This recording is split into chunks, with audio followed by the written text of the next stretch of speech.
Mr. Scatchard, you mentioned initially that you've been working with the family since 2019 and that you've been working closely with Wakefield Council. Do they understand the planning legislation? Because if so, why is it retrospective? I think that they do understand the planning and they do understand that they need planning consent, and we are applying for temporary consent. Like a lot of gypsy traveller families that live on principal main sites, they're moving off those sites because of like the troubles that the families are having. So they're actually wanting to get into moving to normal properties or have their own site where they've got control and live independently as families. So Mrs. Smith and Mr. Smith, Mr. Smith passed away last year, and Miss Price, who's their daughter-in-law, it's one family. So they've got control, they've not got people coming and going. It's literally just their family with two pictures. So they're wanting to get into a sort of mainstream, get the kids in school and live a normal life.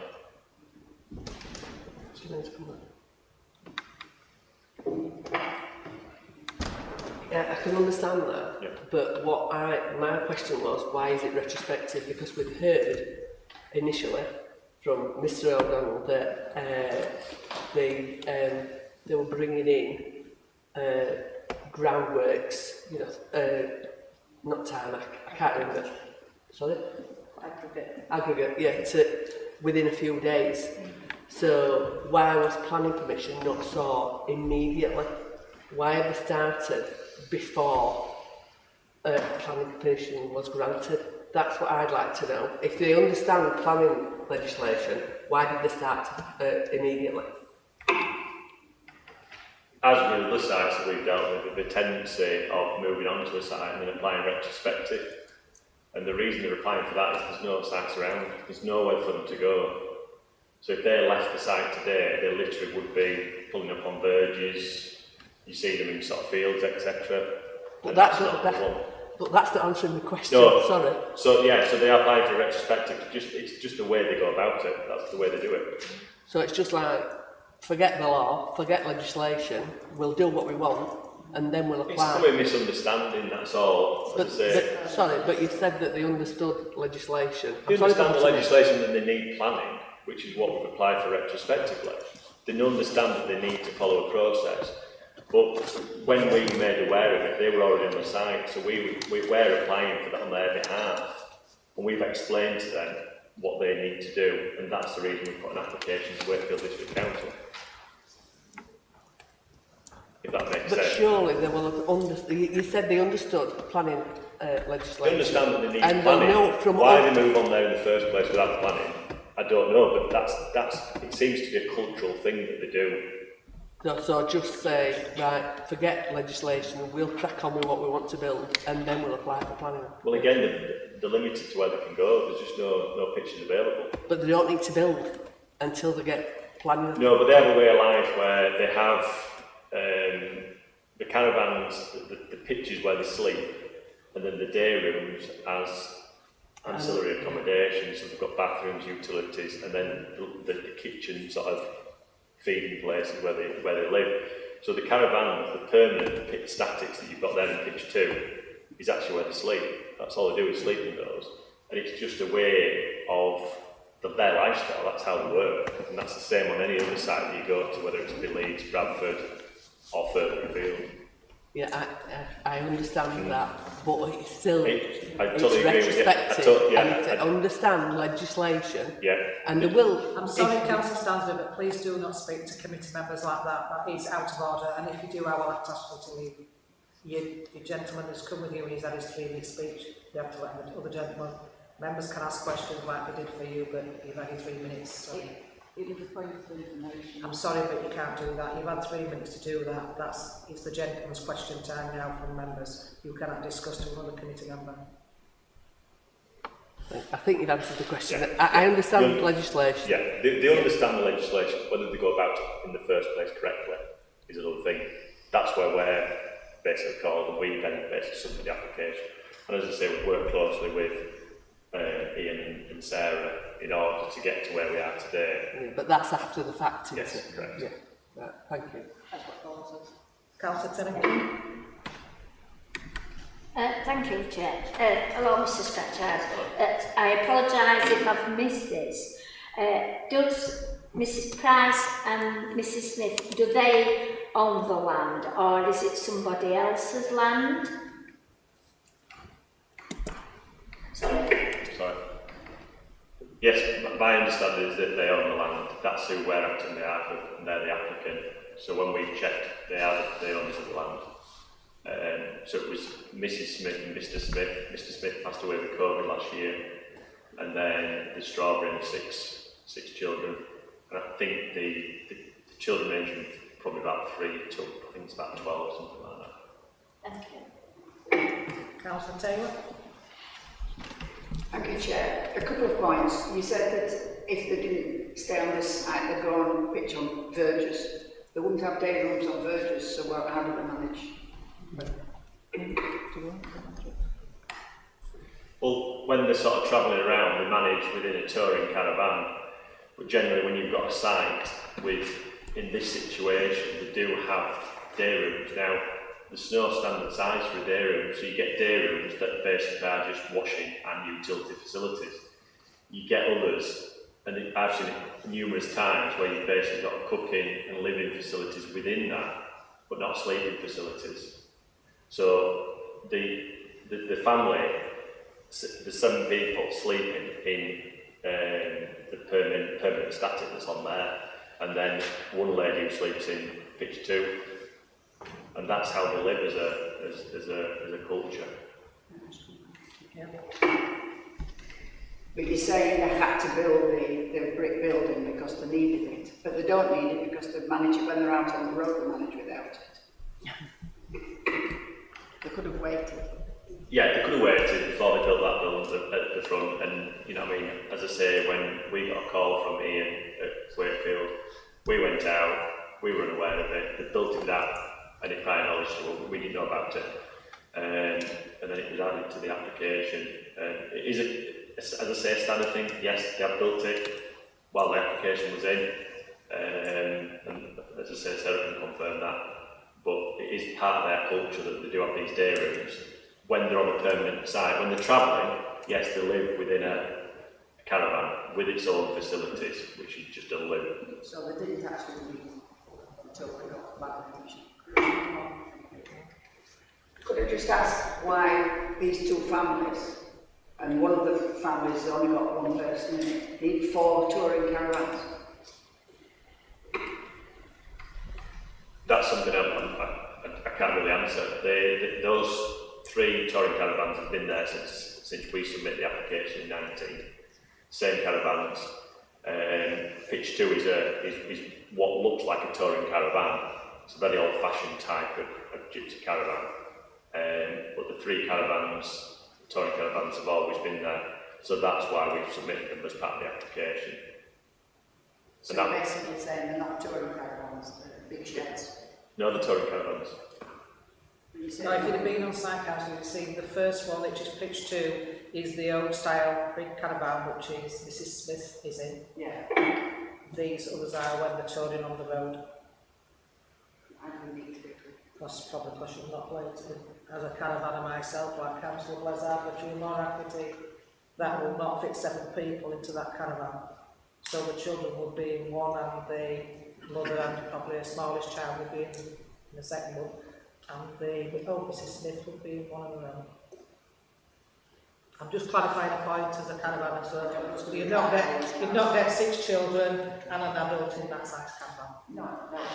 So that's why they've got That's 3. when manage 3. You can drive 3 cars with 2 adults. Councillor Haynes. Thank you, Chair.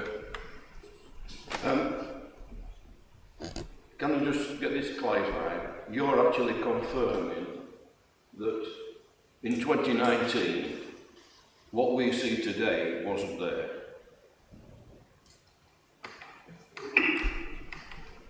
In 2019, when we submitted that application, day room 1 was there, the hard standing was there, the 3 touring caravans was there, pitch 2 was there, pitch 1 was where the day room 2 is. So the only thing that's changed since we went on site for the first time in 19 is pitch 1 has moved and day room 2 has been built.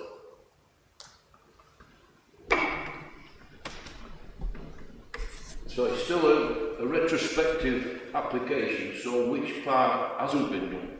Is there some more to come? Everything is there that they require as a gypsy travel family for a sort of permanent site. That is how they live. There's nothing else that is required there. Yes, incorrectly they built day room 2 during while the application was in, but we was unaware of that, and it wasn't until we were notified that then we basically updated the drawings to suit that and followed the information to Sarah. So that site is identical to any other site that you get in this situation. Have you just been advising this family from a cultural point of view, or have you been advising them as a planning expert or a building? We have an architectural sort of planning consultancy based in North Leeds. We do a variety of work, and this is just part of the work that we carry out day in, day out. It's not just this type of work we carry out, we do everything. So you're fully aware of the requirement for building regulations? Yeah, we basically deal with building control with Wakefield, Bradford, Leeds, and other authority on a regular basis. Councillor Hazard. Thank you, Chair. Just 2 questions. I missed where you said the children went to school. And the second question is, where did they all live before they actually bought this plot of land? So, Strawberry, Price and the kids were in Manchester. Manchester. And Mrs. Smith and her husband had been on a site in Bolton. I think it's about 40 years. They were on a permanent site in Bolton. So they moved from Bolton to there with their daughter-in-law. It's just that we've got Prices and Smiths in Normington. Yeah, no. About that family. Well, there's the Smiths in Leeds as well, which they're all, I think, related. So. And where did the children go to school? Cargate Primary. Cargate Primary. There's a primary school local that the kids are registered to, and they do attend school. And I mean, we've been made aware of that. Thank you. Councillor Harvey. Thank you, Chair. Mr. Scatcher, you mentioned earlier on that either you advised your client to apply permanently on the site, or you were instructed by them. But now the situation changed. It is not a permanent application, is that correct? So have you advised them, or they have changed their mind, just go for the 5 years? We advise them to go for basically a 5-year temporary consent on the site, which is in theory retrospective. They've moved on to the site, so they haven't moved on to the site. So we advised them that they needed planning for what they were doing. It's greenbelt land, they need consent from the local authority. So we are applying for a 5-year consent on that site.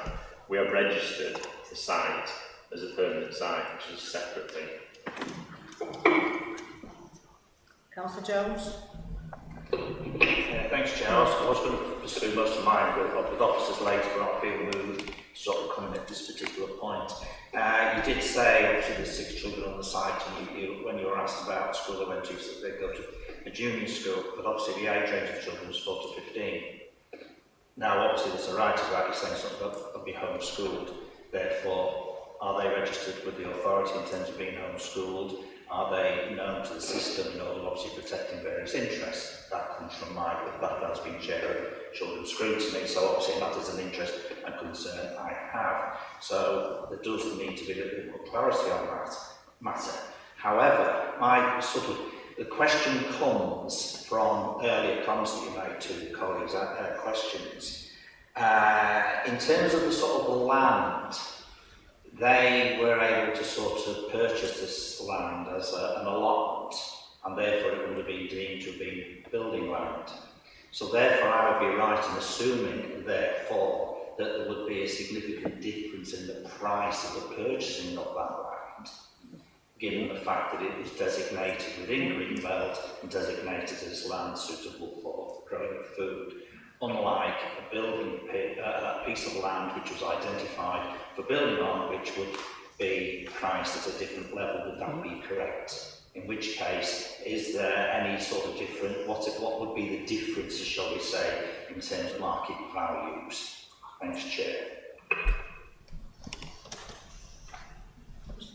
I don't really think that's much to do with the application, really. Before we were involved, before Wakefield Council were involved, before I was involved, they purchased that land. As I say, when I went out to site, that site was identical to that except for Dairy 2.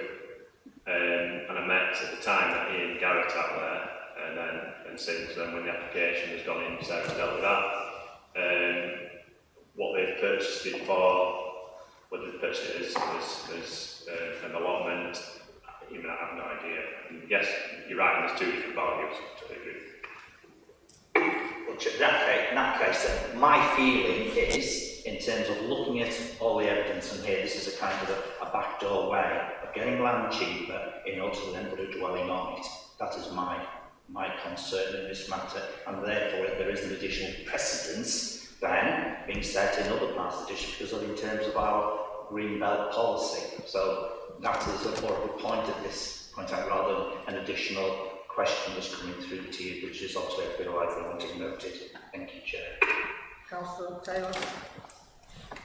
Thank you, Chair. You said earlier on that if they moved off there, they wouldn't be on verges. Why did they leave the site that they've been on for 40 years in Holt?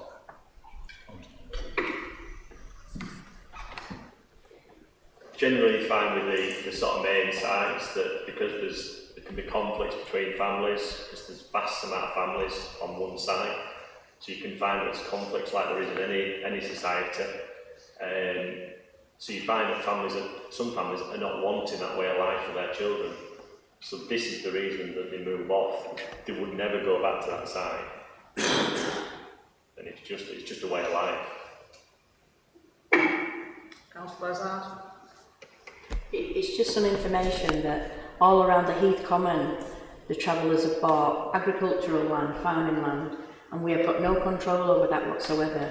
Whoever the farmer sells his land to, they can buy it, and yeah, it is agricultural land. It is at a different price because if me or anybody in this room wanted to buy it as building land, we wouldn't get that permission. But this is the way that they do it, and this is the law as on their side.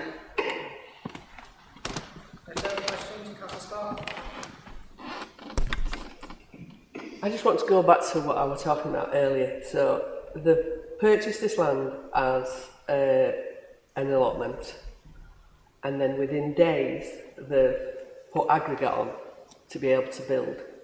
So they've known straight away that they were going to build, but yet they've not applied for planning permission immediately before they've started, but they know what they've been doing. So they understand legislation, they understand planning law, but they bought it as an allotment and then they started building or put aggregate on immediately to start building without thinking about the law and putting in for a planning application immediately. So to my mind, they've known what they've been doing.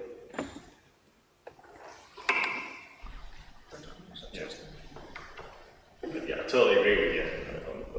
I agree with you 100%. We do see it in all walks of life as well. And I have clients that are not gypsy and travellers build things without planning and then apply for a retrospective. And it's such a common thing, and it's wrong. I'm totally against it. We advise that somebody applies for planning consent if there's no building work that's taken place. We advise you to apply for planning consent, building regulation consent, all the statutory approvals, then you start building. We would ask, as I say, when that site was basically as it is now, Dairy 2, to apply retrospectively for a 5-year temporary consent, and that's what we've done. So I've never seen it as an allotment like the gentleman next to me, with a building on there. I've never seen it like that. I've only seen it as it is in front of us. Thank you. Any further questions for Scratchard? No? Thank you. Any questions for the officer? Councillor Blizzard?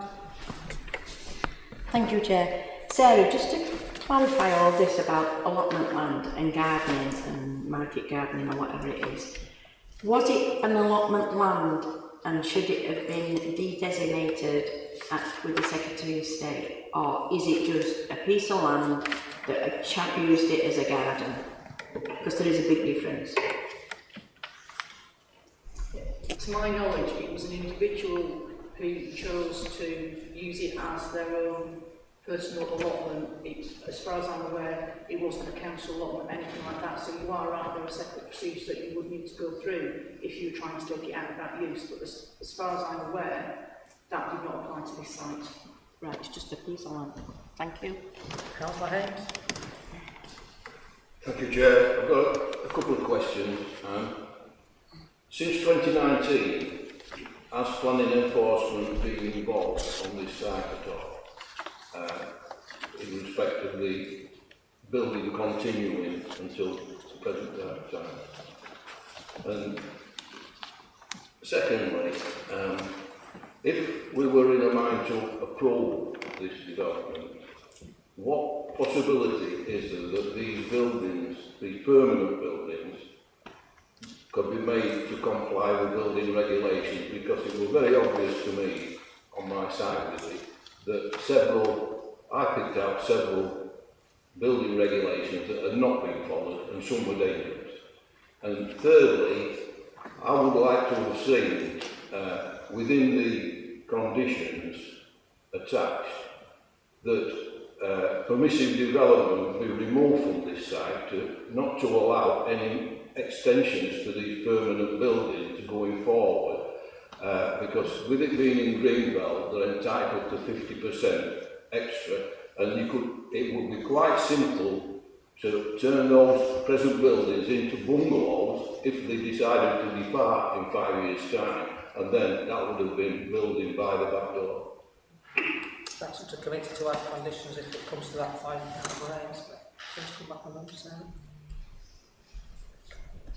Yeah, taking them in terms of enforcement, yes, Ian Garrett and myself have worked together on this, and the enforcement is being held in abeyance because we have a current planning application.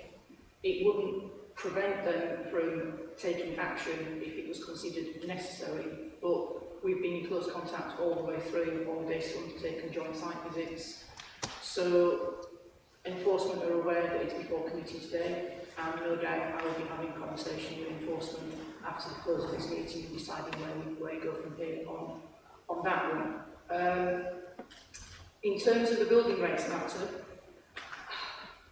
I think as Mr. Scatchard may well have said, that my understanding is that they would need to comply with those regulations. Now, whether they would use the council inspectors or private inspectors, I'm not certain, but again, that is a matter that we can look into. We can talk to our building inspectors, see if they've had an interest in the site.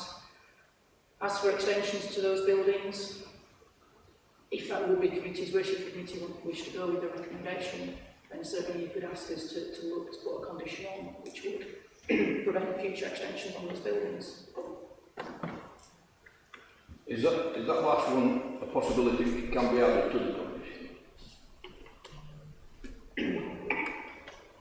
We can certainly look into it. As we've said, there's no size limit in terms of the day rooms, which is why you get rooms of different sizes on the sites throughout the district. But we can look to do that if that is committee's wish. Right, I've got a list of names. Councillor Tisdale? Thank you, Chair. If the conditions were put on this application for this 5-year period, and in the interim period, if those conditions were broke and they extended those day rooms, and then these people, these travellers, applied for retrospective planning permission, what's the procedure then?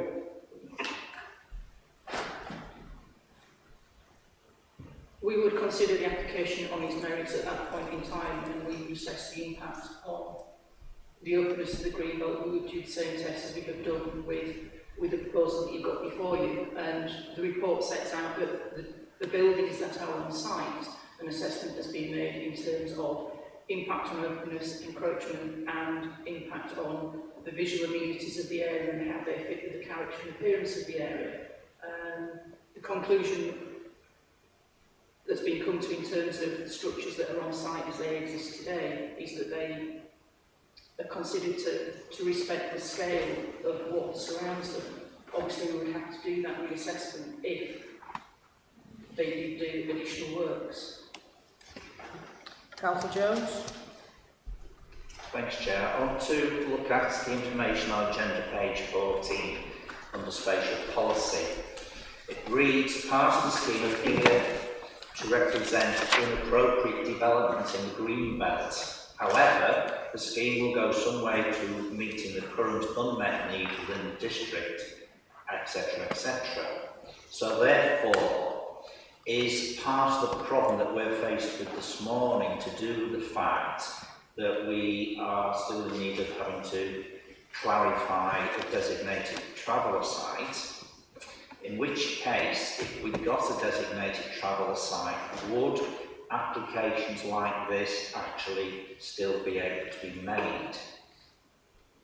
Thanks. That's the first part. I'll get that one first. Okay, thanks. As the report sets out, we have an unmet need, a significant unmet need for travel sites in a district which is historic. So there is a substantial need at the moment.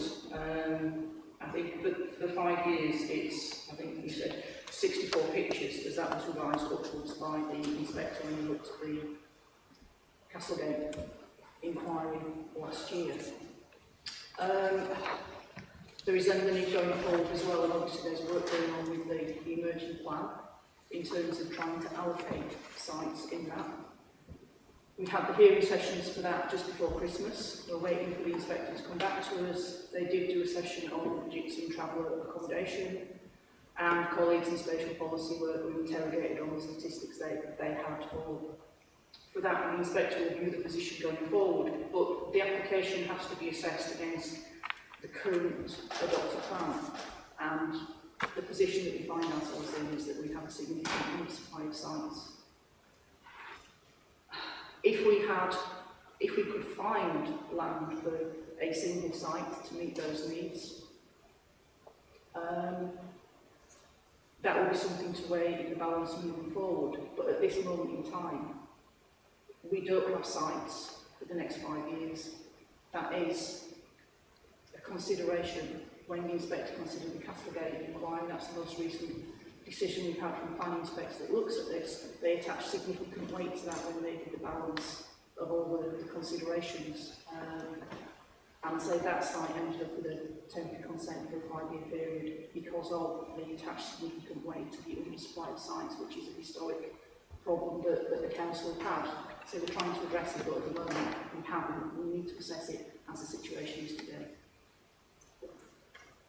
Right, thanks. In which case, then you've probably answered the second part of my question, which is that when, and I know obviously as a committee that we have rejected such applications in the past, if they then go to the planning inspector for, if you like, an appeal, because of this historic issue over lack of places, designated travel places, then a planning inspector, say for example, and obviously I'm asking you to speculate, and I appreciate that, and therefore extrapolate into what a planning inspector would do with an application appeal against it.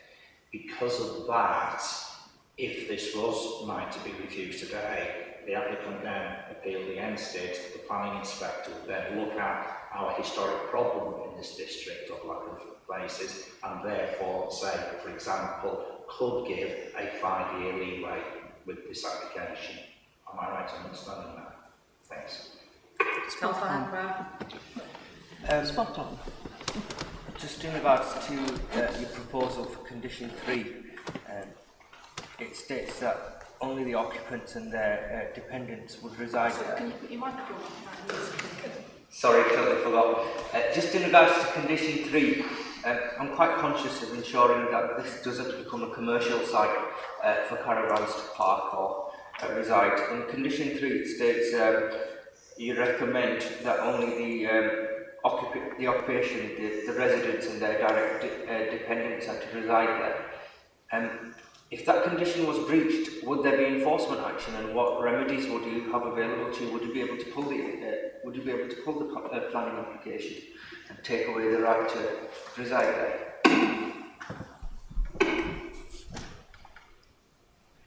If they were in breach of the condition, then enforcement would become involved and now have a full enforcement team. So all the conditions that are suggested, so say we have a temporary permission, we have it personal to the named applicants. There's one that says there's no commercial activities on site, limiting the size of vehicles that can go to the site. There are various conditions and they will be monitored, and if there is a breach of those, then enforcement will investigate, and if it is expedient to take action, then they will take action. Did you want to come back, Councillor Blackfire? No, thank you. Councillor Harvey? Thank you, Chair. I also refer to agenda page 14. So there is a paragraph on police recommendation. So I've been on planning committee for 4 years. I have never ever seen a very strong opinion from the police, West Yorkshire Police, which to strongly object to the granting of this application. So I believe that police would have also material evidence to say that this is not a safe or application should be granted based on various issues or what has happened on site. So I wonder, Sarah, what's your opinion on that? Other things I understand historically were shorter sites, but in light of approving this application today, are we as a council to become an easy target for this kind of unlawful application in the future? Thank you.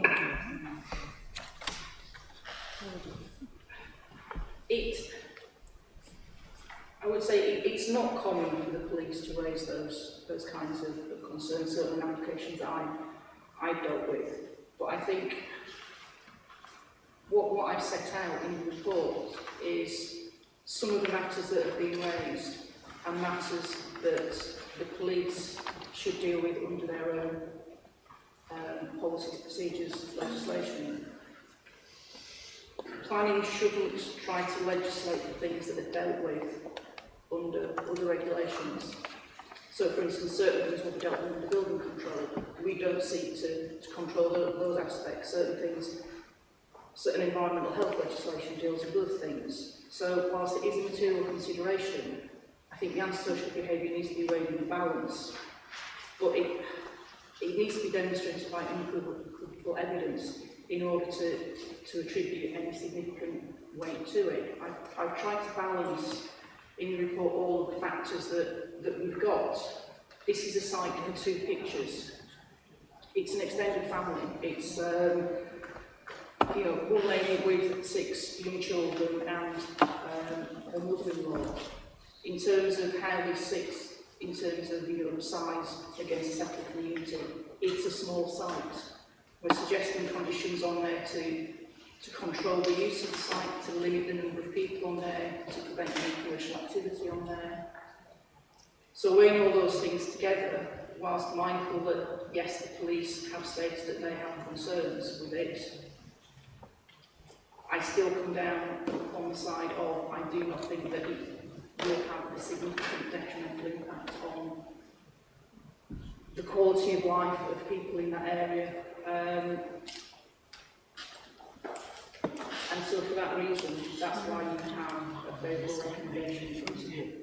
In terms of whether, the council will become a soft target if we approve this application, each application is determined on its own merits.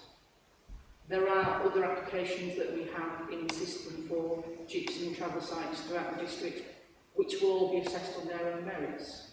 There may be common things between them, such as the undersupply of sites that we have. But the personal circumstances of each will be different. That will alter the planning balance that you do at the end of the assessment. Equally, they will all have different impacts in terms of visual amenity, highway safety, all of those things that we need to put into the planning balance. So I would say that you need to assess this on the basis of what you have in front of you. There may be other sites that come before you in the future that may come forward with favourable recommendations, may not come forward with favourable recommendations. They will be assessed on the information available and specific to that site at that point in time. So I don't think that this will set a precedent which every other single gypsy application within the district will follow. Councillor Scott? Yeah, just to carry on from what you, because I've got a number of questions. What you've just said is, under safety and security, it says from the police, they conclude by stating that the level of complaints they consider the local community's quality of life is suffering. And our own one, I misheard you on 11, it's 41 reported complaints received in the last 12 months, resulting in a 273% rise from the previous 12 months. Now, we've all got antisocial behaviour in our wards, and it's horrendous in my ward, and I know that's not coming under planning. One of the things that I want to know is evidence of schooling. Have we got evidence of the children going to school? Of 5 of them going to school? And then also, on the history of this site, there was a planning application refused in 1996 for a dwelling house. And I don't know whether it was a house or a bungalow, but there's other sites, and I'm sure there were another building at the other side. So as we drove up, there were a bungalow, I think it said number 51 or 53, and then there's this property, and then there was another new building at the other side, which definitely looked like a bungalow. Can you confirm whether it is a bungalow or not? And whether or not this application is here and under all this because it's a gypsy traveller site. So 1996, we have been refused. Why was it refused? Why have others been allowed to be built?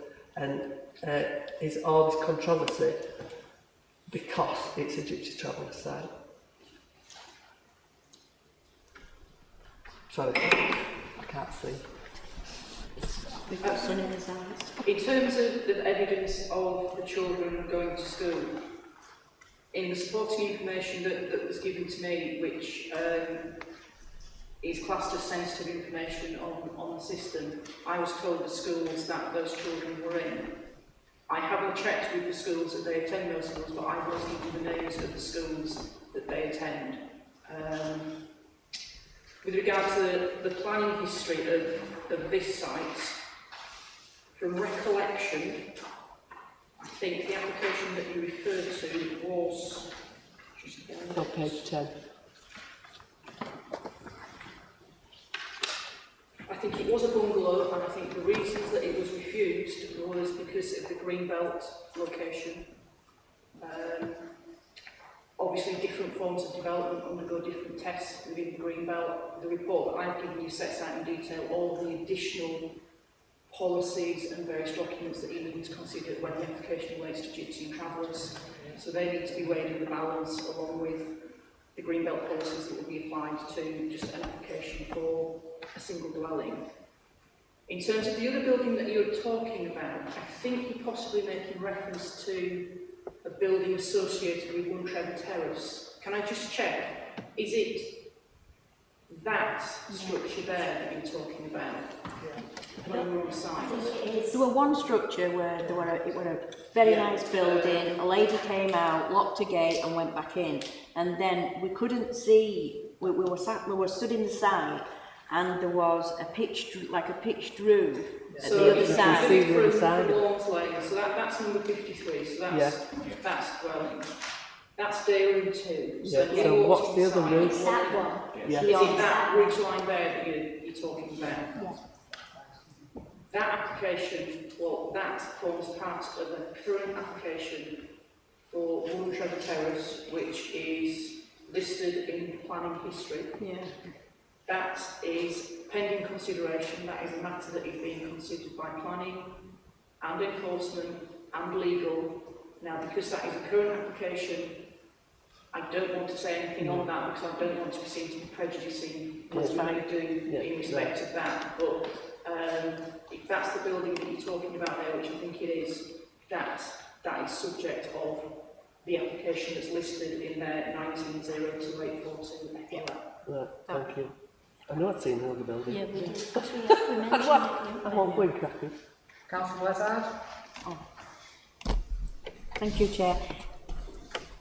Thank you, Chair. It's just that if we are mindful to pass this application today, I've got a few concerns with the conditions, and could we just tighten them up a little bit if it does go through? The colleague mentioned Agenda 3, it's on Agenda page 44, Item 3. Can we make it that it's only the children of Miss Strawberry Price that can reside on that land? The other lady's lost her husband, but I don't know whether she's got dependent children who live somewhere else. I'm not quite sure now. So can we tighten that up a little bit if we are mindful to do that?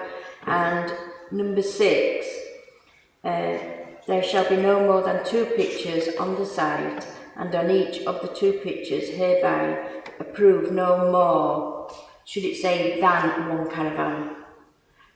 I know I'm being a little bit picky here, but we have to be picky in these conditions, else we can't do anything with them.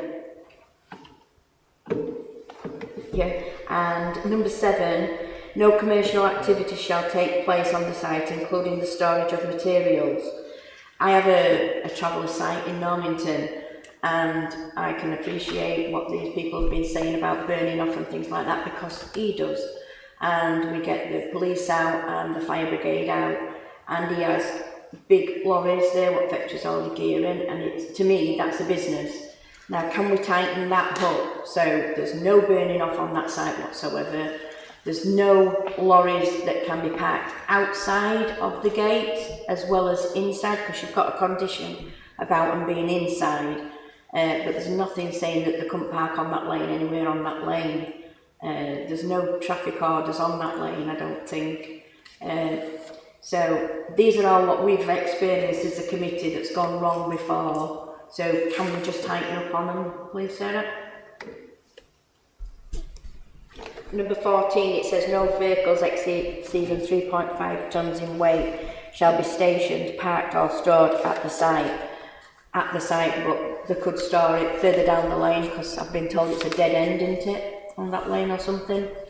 So there's ways and rounds of doing things, but I just want to make, if we are mindful to pass this today, that we do as much as what we can on these conditions to protect us as a council as well.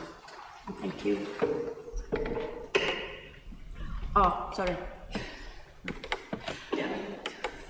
Sorry, and can I ask, after the 5 years, and say there's like lots of problems at this site and stuff like that, can we evict them, or can we get rid of them, or can we designate them to go somewhere else, or whether, what is the procedure? Because I have 2 sites in my ward, and they've had permission to stay there for 3 years and 5 years, and they've been there about 15 years. So do we reassess it after 5 years is what I'm asking, and do we have any authority to be able to move them on, put the land back to what it was or whatever, because in my ward it doesn't happen. Thank you. Right, so just a few there. Respect to condition 3, I think in terms of the resident dependents, I think for Strawberry Price it makes it clear, it says Strawberry Price and her resident dependents, so I'm satisfied with that. I think we need to get the Christian name for Mrs Smith in there to tighten that up. So we would do that if friends are minded to go with the recommendation. You're right on condition 6, I missed a word out, so thank you for that. Just making sure. You've mentioned about no burning on site. I think we've actually got condition there. Condition 13. Yeah. Does that do Yeah. what you want? In terms of parking outside your gates, we'd be on the public highway, so I'm not sure that there's anything that we could do that all we can do is control what goes on within that Red Edge site. It's just that if they're parking a 3.5 tonne or bigger outside them gates, that will cause obstruction on that roadway, in my eyes. I'm no expert on highways neither. I just know a little bit, which is dangerous at times. As I say with that, I think my view was under planning we'd do as much as we could. If we started causing an obstruction on the public highway, then that would be for others to deal with. In terms of what happens after 5 years, obviously if we get the temporary consent, they would need to come in to renew the temporary consent, and we would look at all the factors again in 5 years' time. So we would have to go through the assessment of personal circumstances, so we'd be looking at, you know, are the kids still on site, what are the ages of the children, what are their needs. We would do the complete reassessment again at that point in time against the policies that we enforce at that point in time, and make the assessment at that time. If everything didn't stack up, the site hadn't been allocated in the plan, we couldn't find reason to grant a permission, then we would have to deal with that at that point in time. But they would have to come back in 5 years' time if a temporary permission is granted. We do the whole reassessment again on the basis of what the planning policies are, personal circumstances are at that point in time. And if there'd been instances of antisocial behaviour that had continued and we had records of that again, that would go into the balancing act that we would do then. Yeah, can I just put... So, my advice to the residents who live around there, if they want to report things, they should report them, no matter how many times they do report them, and log them. Because obviously the police have given us a bit of a flavour of what they think, but they haven't given us no case for us to be able to say, well, that's what's happening. What they've said in this report can be happening on any estate, anywhere in this district. Quad bikes, motorbikes, antisocial behaviour, kids running riots, that happens all over the district. It doesn't happen just with a traveller's family. So it needs to be documented, whatever they want to do. I've lost my train of thought now. I'll come back.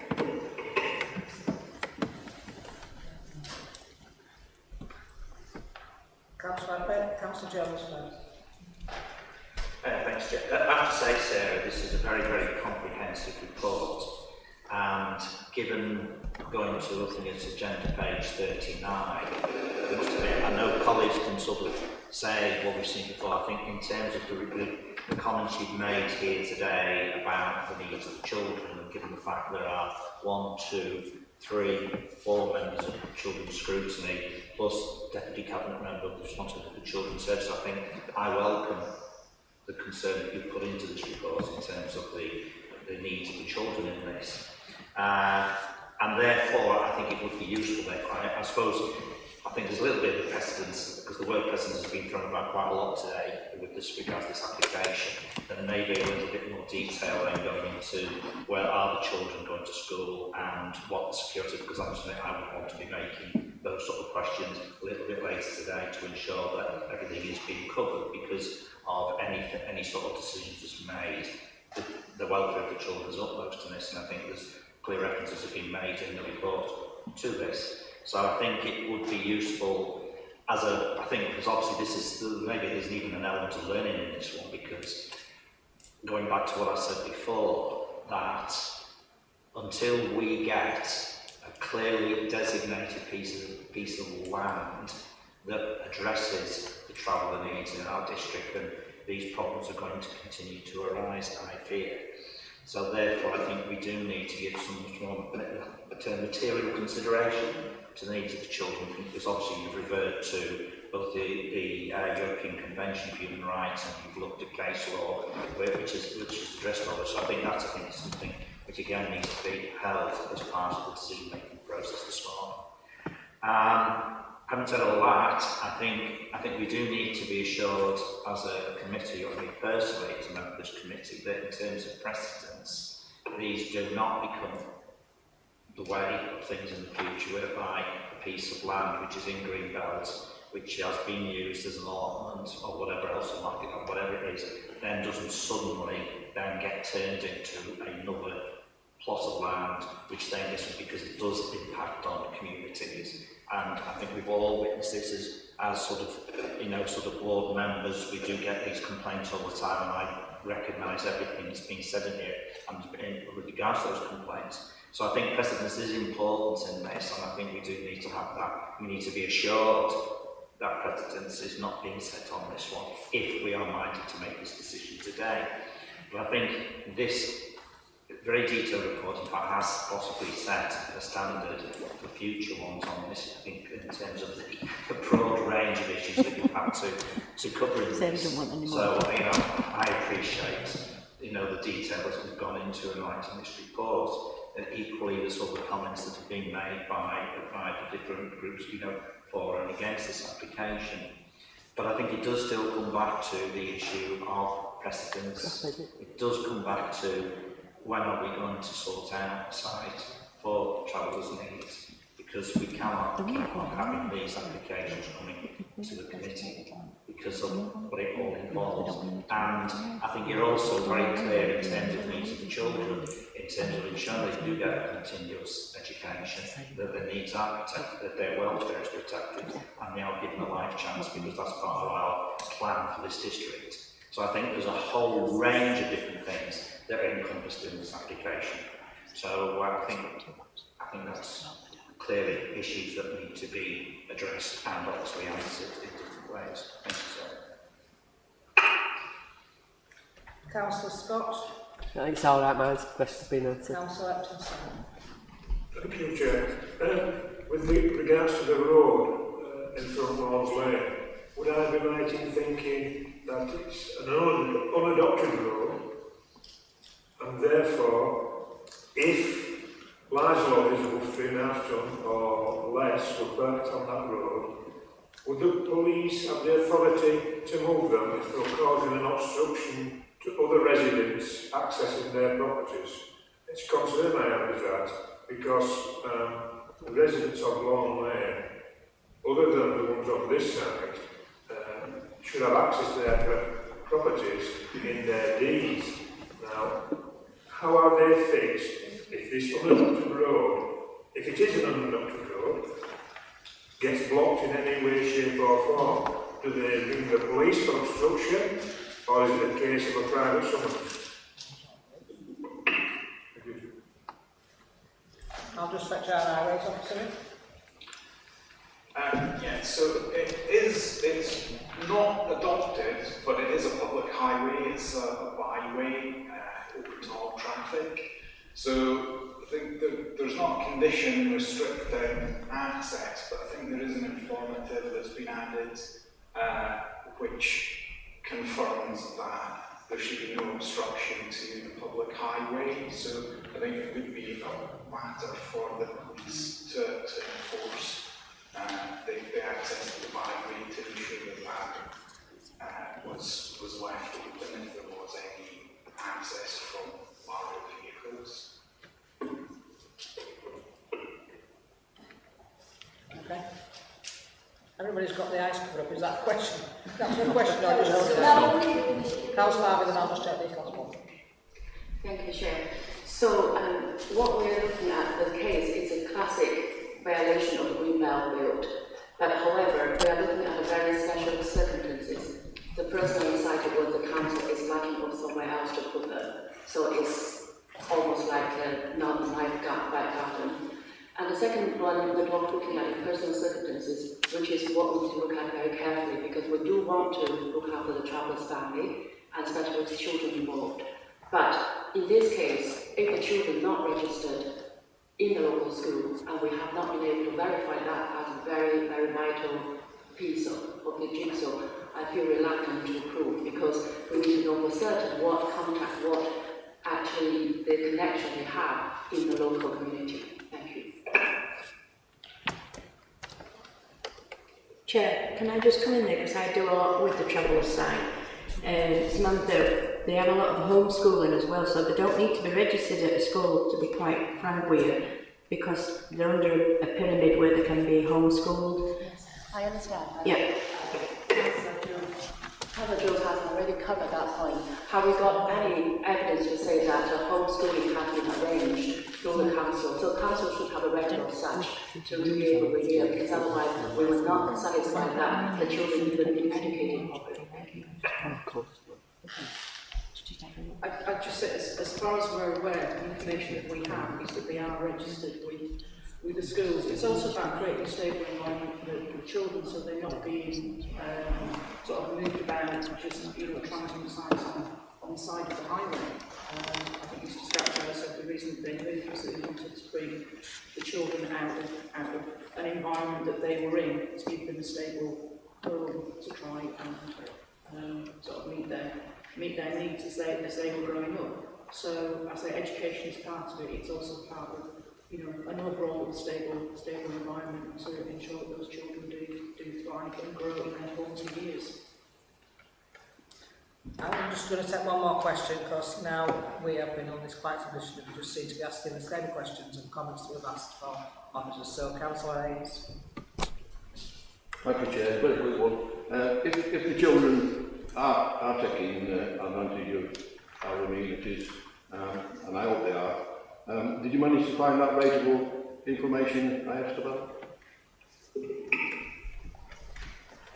I have inquired with colleagues in council tax, and they, as an authorised site, they would be liable to pay council tax. So yeah, I did make that inquiry after the site visit. Yeah, privately owned gypsy sites liable to pay council tax, irrespective of whether it is a full or a temporary permission.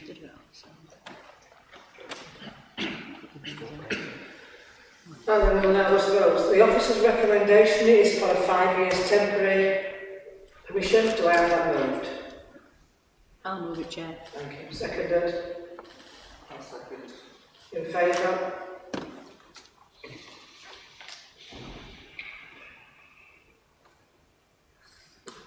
Against? That is carried for 5 years for a temporary permission, with the conditions that members have put forward today to make sure that they are. Yeah, it is.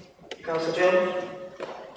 Yeah, I think my whole feeling about this is that we do need to address this whole matter of this, and I know it's obviously part of the review of things, but I think that also my feeling is more about, from my point of view, and my role, my other role is about the needs of the children. And this one is primarily, has been the decision. I think that's why I'm making the point, and I'm making the point this morning. It is about that. So thank you for that information you put in on those details, because I think the longer term view is that their interests are paramount. Thank you. Right, thank you very much, ladies. Chair, If you would can like I, to can I take just ask Sarah if she'll make sure on that condition number 3 with Miss Price's children, which you've covered on dependents, but Mrs. Smith, and make sure there's no dependents that they're going to say that's Mrs. Smith's as well. If you can just tighten it up a little bit for me, please. I think that's what the idea was, that we get all the names, but that's not privy to us, but there will be named people, and that's... Thank you. Right, Quincy, you've got a 10-minute break. I don't know what you'll do for dinner today, because we're not going to get one. I think we might be working through.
Councillor Jones will be joining us in a minute. He's just got to sign some papers, so we will start.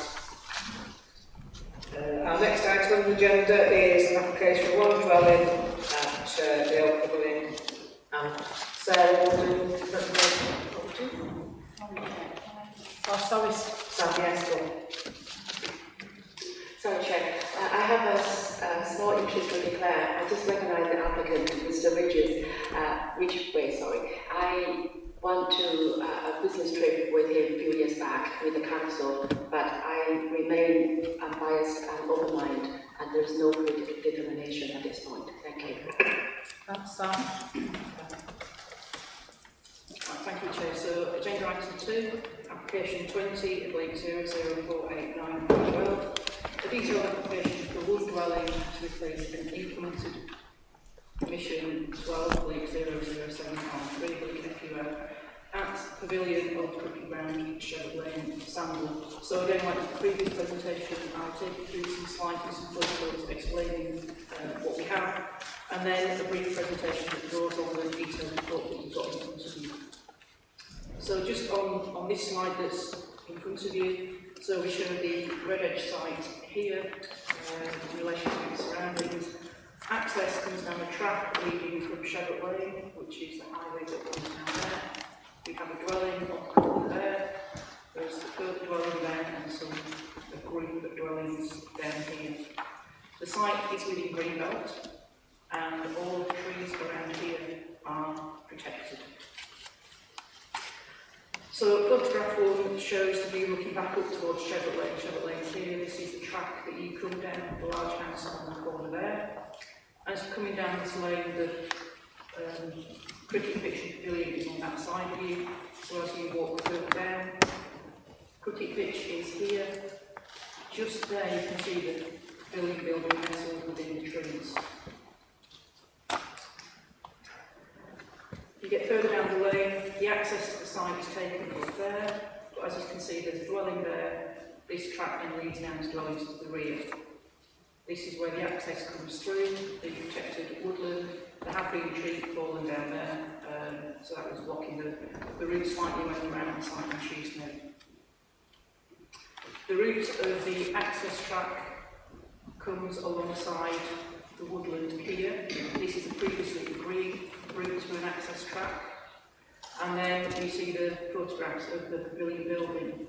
Members will see in the additional items that have come round that the applicant asked that 2 photographs be presented to you which show the situation in some months when the trees are in leaf.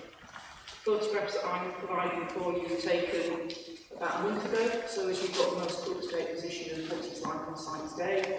I have been there in the summer months, so I can say that the photographs that the applicant has provided are a reflection of what it is like when the trees are in leaf. So I say we've got the existing pavilion building here, which in 2012 had consent to convert it to a dwelling and build extensions on it. So there was a garage to come out this way, extensions on the other side, some dormers in the roof. You'll see how close the trees are around the building.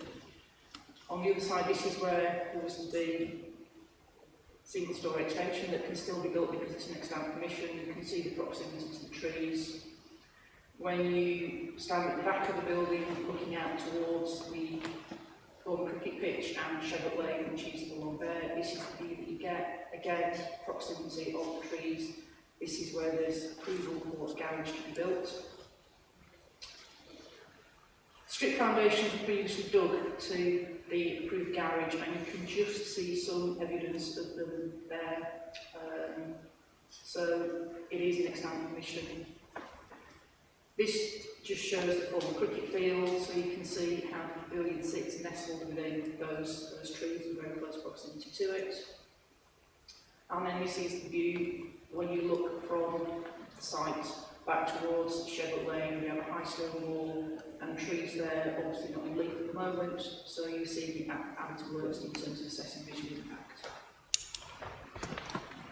So the Red Edge site, obviously Sherwood Lane there, the access that comes down there, and then you branch off through the trees. So this is improved route for the access. You come down, that's the existing pavilion building there. What application seeks to do is to basically reposition that approved scheme 20 metres this way, so you end up with a new building there. The size of the curtilage being created is exactly the same as in the improved location. This was the scheme that was approved and that can still be built out.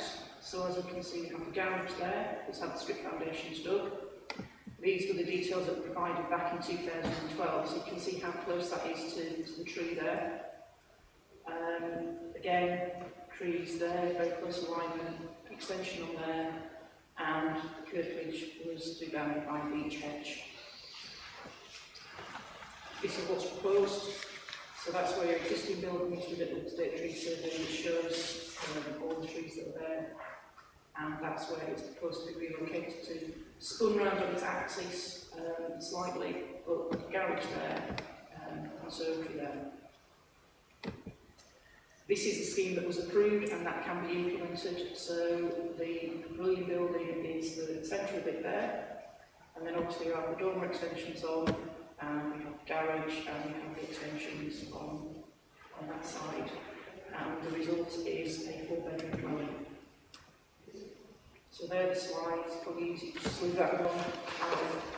Just briefly run through some of the key points from the presentation of the reports on. So the application is subject to normal publicity requirements and one objection has been received with those concerns set out in the report before you. As I've said, the application site incorporates in the red edge an access strip to the former cricket pavilion and a cleared area which forms part of the cricket pitch located at the former cricket ground. The site is relatively isolated in character and has dense woodland to the south.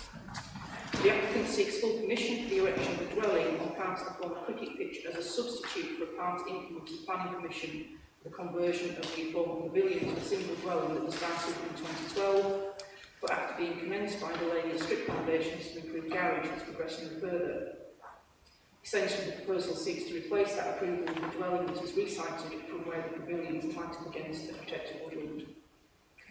The application has been submitted with a draft unilateral undertaking which will ensure that the 2012 Commission and this scheme cannot both be implemented. As drafted, should consent be forthcoming for this scheme, then within 12 months of the date of the implementation of this scheme, the building on site pursuant to the 2012 Commission will be demolished, but all associated materials will be removed from the site, and that the site be reinstated to the previously agreed condition. The site is in greenbelt. Inappropriate development is by definition harmful to the greenbelt and should not be approved except in very special circumstances. When considering any planning application, the local planning authority should ensure that substantial weight is given to any harm to the greenbelt. Very special circumstances will not exist unless the potential harm to the greenbelt by reason of inappropriateness and any other harm resulting from the proposal is clearly outweighed by other considerations. This application seeks the demolition of the former pavilion, which has had planning permission granted for conversion to residential use, including extensions, and its repositioning with a different part of the land ownership of the applicant. The consideration, therefore, is whether the proposed dwelling can be considered as a replacement dwelling, and therefore, in principle, accord with criteria D of paragraph 149 of the NPPF, which sets out exceptions for development of the greenbelt. In order to qualify into this exception, the proposed structure needs to be in the same use as the existing and not materially larger. The 2012 Commission has not been implemented in full, and as such, an assessment of the relative built forms and use leads to the conclusion that this proposal cannot be seen to fall within the exceptions criteria of paragraph 149D. The existing structure is smaller as it exists on site today and is not in current residential occupation. Thus, very special circumstances are required to justify this development, and in this regard, the applicant seeks to justify the development in terms of the fallback position, i.e. the 2012 Commission, which is extant and can be built out. It is considered that the dwelling and the domestic paraphernalia that would naturally fill the site would be materially more harmful to openness than the open appearance of the current site and contribute to the erosion of openness and resulting encroachment on the countryside. The design is exactly the same as that which could be completed under the previously approved scheme. The orientation is different, which is enabled by the relocation of the dwelling, but the design in itself has not changed, and thus in terms of the overall design of the structure, no conflict with standard policy. The same conclusions are drawn in respect of the impact on the neighbouring community, as the nearest properties are set a considerable distance away and will not be affected by the repositioning of the dwelling.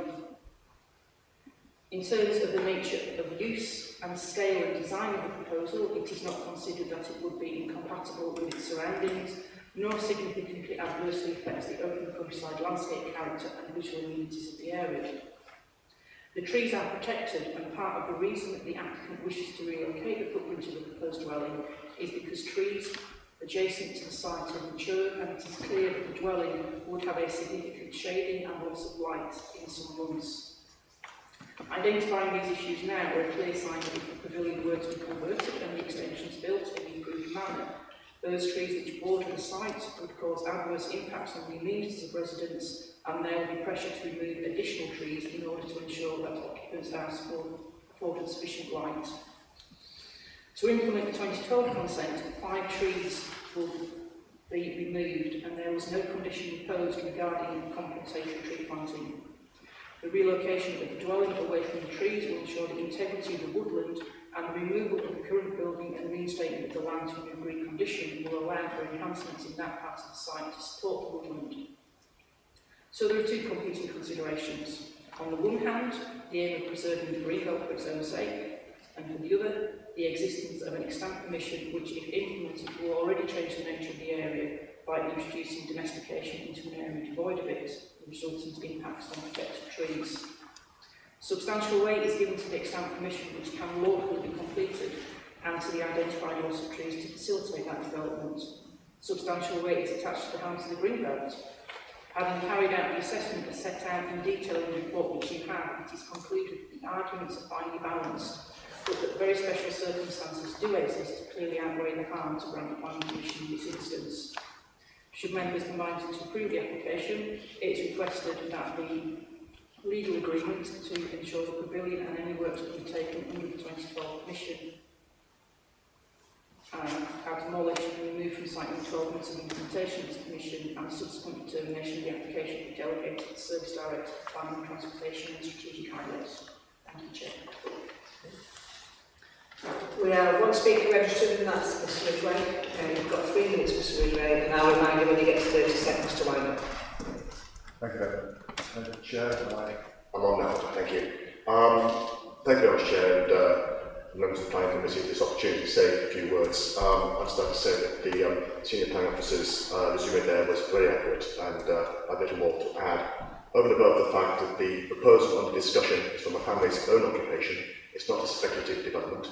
As some of you know, I look after a business that's been based in Wakefield for nearly 200 years, but now with a 22-month-old daughter, I need to create a bit more time for the family by living a little closer to work.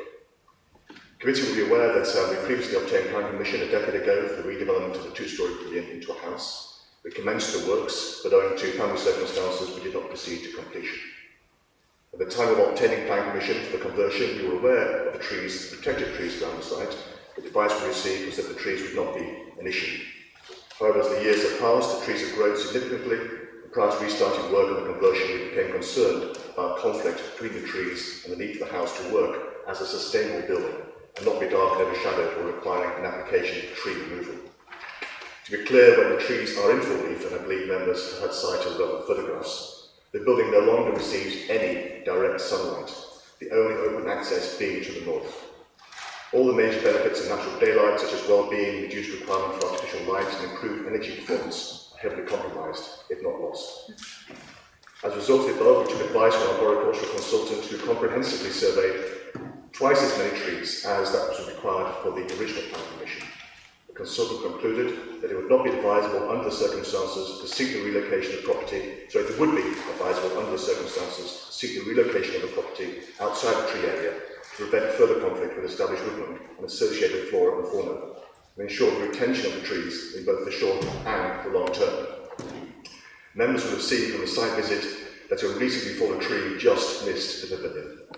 This further highlights the problems with the current site and has raised serious safety worries, particularly for my partner and my young daughter. I asked the committee to note that the scheme replicates in detail the previous approval, and we have not increased the height, size or changed the design. The submitted location is very much a compromise, overlapping the extant permission curtilage fully utilising the now overgrown access and remaining sensitive to the environment and planning issues raised. Full reinstatement warranties for the original site have been agreed. Since submission, we have worked closely with the planning officers in addressing and clarifying all matters and are pleased to have received a recommendation for approval. We ask that members of the planning committee support the officer's recommendation and allow us to build a family home without risk to our house, or importantly, to the trees. And thank you for listening, and I'm more than happy to answer any questions members may have, Chair. Thank you. Any questions for Mr. Ridgway? Councillor Scott, Councillor President. You might. Mike. Thank you. Mr. Ridgway, you purchased the property in 1996, is that right? Why did you not move in then? Why did you not renovate and move in then? Because initially it was just conversion of the pavilion to a dwelling, and now, nearly 30 years later, 26 years later, you're wanting to move it and build another property altogether, but initially it was just to change the pavilion into a dwelling. Thank you very much. My own personal situation was very much work related. I was also competing internationally as an athlete. I was travelling the world with the business. I did have a small flat in the area. I didn't move out of the area. It was my intention to actually convert at the time. Going back to the original planning permission you mentioned, because of an action that was lost, and it was reapplied for in 2012. Again, the intention was to develop it. My business was going through a difficult time in Wakefield, just after the financial recession. I was still focusing on the employment of several hundred people in the Wakefield area, and a family member came seriously ill, and a terminal illness which unfortunately since passed away. So my focus was very much on the family, and actually starting a project with the financial resources required was not in my commercial capacity at the time. Circumstances have since changed, and now I'm in a position to be able to develop the land. Thank you. Councillor Bazard. Thank you, Chair. Mr. Ridgway's answered part of my question, because what I was going to ask you is, in 2012, when you had planning permission to build it, why didn't you think about the trees then? Obviously, you know, you're building it further out, and it will save up quite a lot of the trees, but when we gave you planning permission, why didn't you think about the sunlight and the trees then? Thank you. Thank you. Yeah, we certainly did, and we certainly had permissions regarding the trees themselves. 5 trees were going to come down to actually create more light, but also there's been a decade of growth since then, and the situation I'm reviewing was much more difficult to develop than initially intended. By moving it slightly out, and please, if you look at the plan there, you'll see that there is a shadow plot from behind the actual pavilion still on the house. We'd love to have moved it more centrally into the field, but obviously we understand the sensitivities of the green belt. So we moved it as close as possible to the existing curtilage. It overlaps the existing curtilage, and we don't have to bring those 5 trees down. I'm a previous member of the West Yorkshire Wildlife Association. Next door neighbour Ricky Donner is a chairman. He fully supports this proposal. And I've had 3 badger surveys done on the site. I'm very much very interested in local fauna, and we want to protect that area. So a number of different factors. Also, I think the recent tree fall as well has really cemented our thoughts. You know, that there are trees there which are protected. We cannot manage to any great extent, but they are in a dangerous condition. Can I just... Can you hear me? Yeah. You said you turn your mic off. Sorry, apologies. Thank you. Yeah, my problem is that them trees belong to you then? Yeah. Yeah, they're in your curtilage. Part of the next door neighbour, partly ours, but the trees we're talking about, the 5 trees. Yes. So, would you have a tree maintenance plan then? If we were mindful to pass this today, how would you carry on protecting them trees? Isn't the question I'm asking you.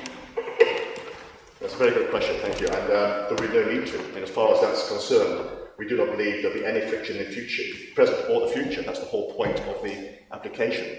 I don't want to bring down trees. One of my agreements with the next door neighbour is the fact that if I do plant any further trees, which I intend to, they'll all be indigenous species. He's very enthusiastic about that. that. So I'm fully in agreement with that. I wish to plant more trees. I don't want to take any trees away. And certainly this will not, the design itself here, the location, close as it is to the woodland, just frees us from that obligation in the future, or the necessity in the future. Councillor Scott. Can you tell me what the difference in the footprint is from the pavilion, which was the original application in 1996, and then in 2012 you did want to extend it, but what's the difference in the footprint from the pavilion to this new building you wanted to put up now? Is it nearly double? No, I don't believe it is. That's probably more a question for the planning officer in terms of percentages. We worked within permitted rights, the architect worked within the permitted rights at the time. And just to make sure that it wouldn't become a family house, it was still a two-storey pavilion originally. Although I can't directly answer your question, it certainly wasn't doubled, no. It was, I think, 1.4%. Again, I can find the detail for you, but it's not double, certainly not, no. It just looks a lot bigger than what the original was. In square footage, the extensions are all single storey. So the actual building itself is a double storey. So obviously in terms of square footage, that's where the main square footage is. The garage going off to one side and the conservatory going off to the other side are both single storey. It's just that, quite right, in terms of the plan area, it looks like it, but in terms of square footage, no, it's not significantly greater. It just looks to me like you've purchased a pavilion, not done anything with it, with the intention of later on doing what you're doing. Yeah, no, I can understand that feel, but honestly, my life is, I haven't been married, I haven't had children until recently. Everything's changed as far as myself is concerned. So I was living in a small flat in Sandal for most of my life. It was always there. It's not as if I was doing other things in terms of developing properties or anything like that. It was very much the intention one day to be able to move here, and hence initial planning permission, which was lapsed, and then subsequent the 2012 permission. I'd love to have developed it in 2012 from that particular point of view, just circumstances didn't allow. There are significant funds required for this, and it's only now in my time of life that I have the necessity and also the funds to be able to do the project. Thank you. Councillor Hayes.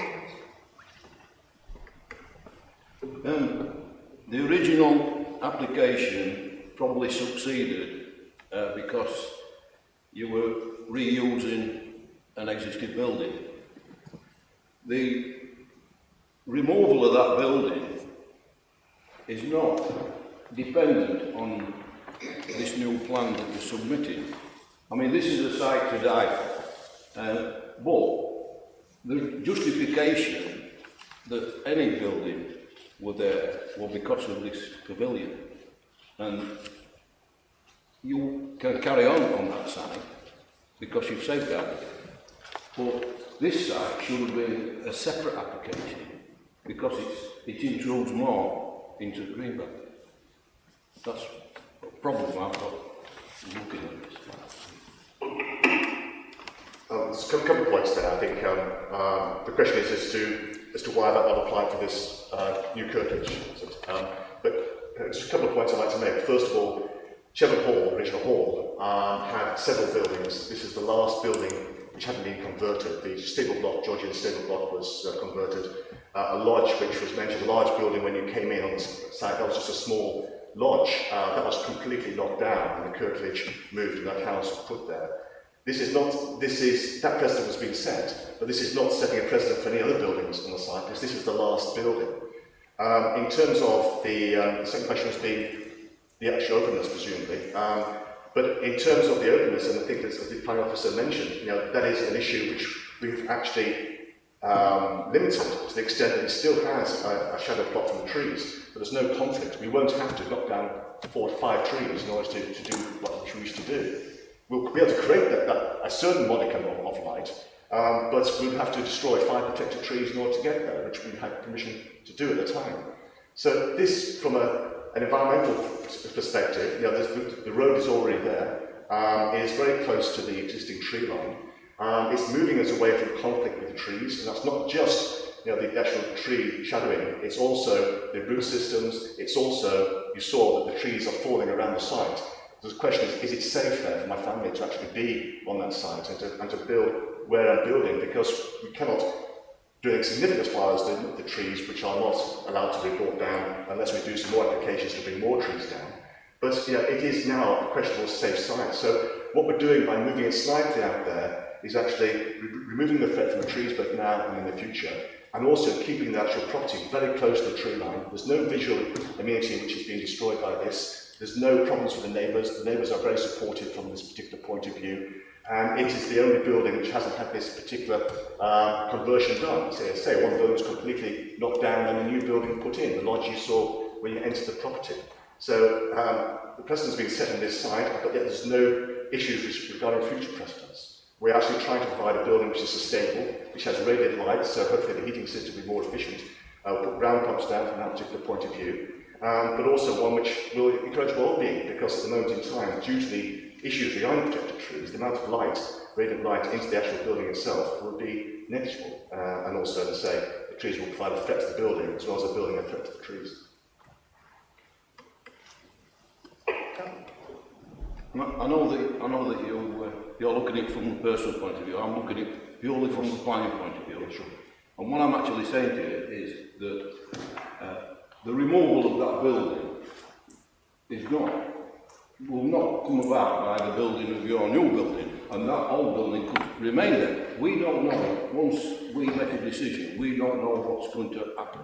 We don't know whether the land will be sold or what. Whatever that building remains, the reason why there's any building being allowed there at all is because of that building. My apologies, I missed the main part of the question, which was, we're very happy to sign 106, which basically means that building will return to grassland. The building will be taken down and it will return to grassland. So the integrity of the woodland will continue, and the flora and fauna. The biodiversity of that area is greater than the actual field outside. So we're improving the biodiversity of the land, and we're going to sign a 106, which basically enforces us to actually return that back to woodland itself. I'm sorry, I missed that first question. The condition is that building is demolished and it's cleared back. Councillor Taylor. Thank you. I might have got this wrong, but my colleague, Councillor Blizzard, asked you about maintenance of the trees, and you said it wouldn't be necessary. But a few moments, more than a few moments ago, yes, didn't you say that some of them were in dangerous condition? Again, another good point. I was referring to the fact that the trees which are in the vicinity of the existing planning permission are falling around the actual building itself. Hopefully you saw one of those, I think it came down in recent winds. There is no danger of the trees falling onto that property. It's as close as we can make it to the tree line, but it's away from the danger of the trees falling onto it. So from that respect, there would not be any necessary management required to take place. Over and above the fact that as a property, we're quite happy remaining in a countryside location. I don't want to actually create a managed area from that particular point of view. There's no threat to the trees, there's no need to manage those trees to which you refer. So the dangerous ones you're not going to put them down? But the dangerous ones are actually in the woodland, and they fall all the time. It's not just here, it's any protected woodland. The actual biodiversity created by a falling tree and the animal habitat is tremendous, so we wouldn't want to touch them. Thank you. Councillor Jones. Thanks, Jay. You said, Mr. Ridgway, that your neighbour supported it, but obviously in our papers it says that there's no letters of support, so I'd have thought maybe that would have been part of your process, because obviously you're sort of talking with neighbours, that you'd have got them to have written some letters of support. So, we have to take that comment, in sort of slightly, there's no evidence to support it. That's the first thing.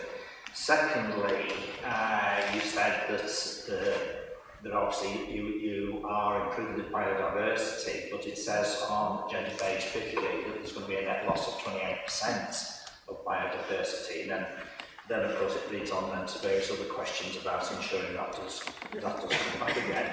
So that's the second thing. The third thing is, I've got to come back to the letters of objection, which is about, to how much of that land do you own? In which case, the two last points on the list of objection, new vehicular access to the land as within the last 4 weeks been ploughed through, etc., etc., And then the final one, this is part of a Trojan horse exercise to breach the principles of Greenbelt.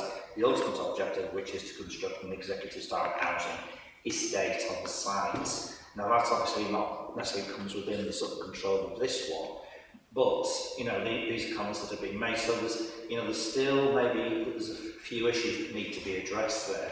So on that final point, then, do you own all that land, including the cricket pitch? Thanks.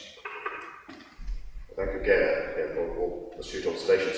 Just first of all, be quite right, I don't have in writing the confirmation from Ricky Donna, but please be assured, I've known the gentleman for many years. I could get that if applied by members as part of the condition.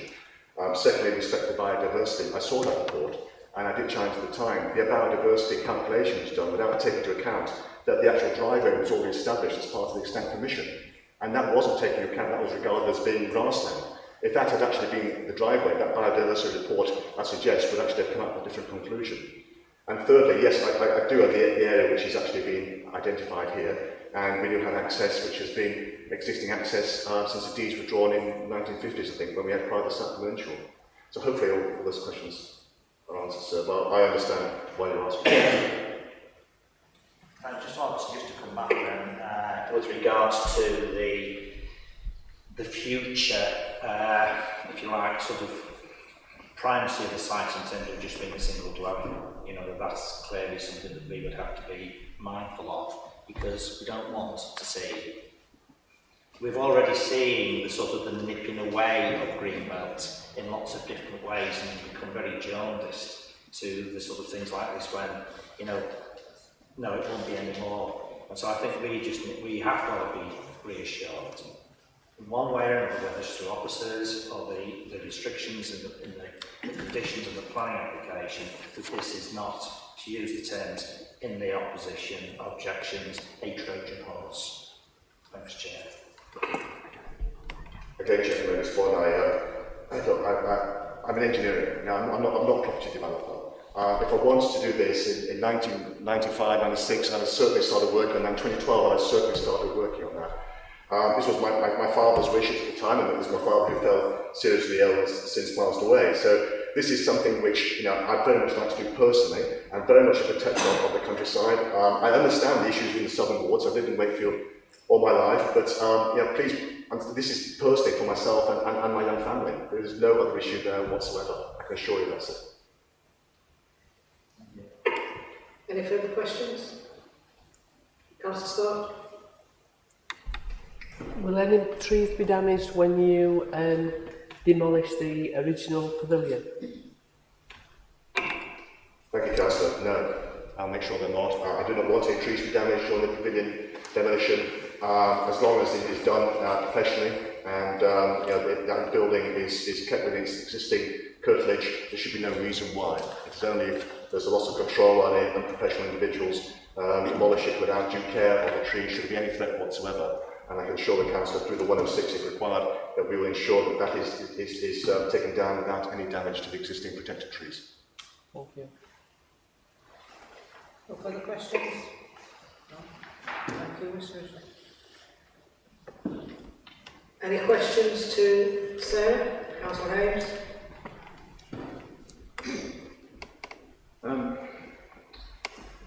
The extant permission, the gentleman said it included the track to the house. So, looking at that, can you go back to that drawing that you had with the two curtiliges? So, the actual track, the curtilage of the track would come right up to the extant planning permission. It would be further into the field than the one that you're showing on that drawing there. Because it would be the track, the curtilage is the outside edge of the track. You understand what I mean? Oh, sorry. Yeah, on the approved scheme, the track follows the same line coming down here, but it then continues straight down to bring you into the garage that's located there. It's only at this point that it deviates the track from the previously agreed scheme. So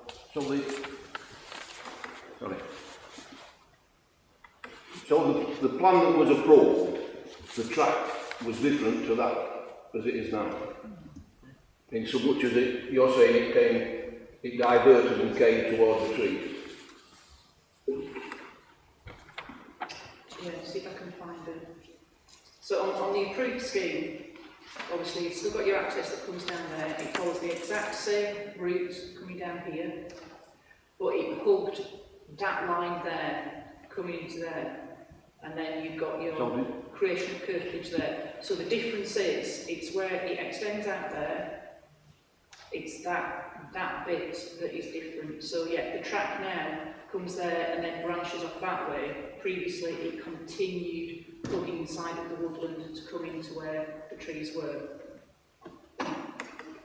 If that track were to follow the red line to the east, along in front of the old pavilion, wouldn't there be then enough room to use the original curtilage of the extant application to just put an amendment in and move that approved dwelling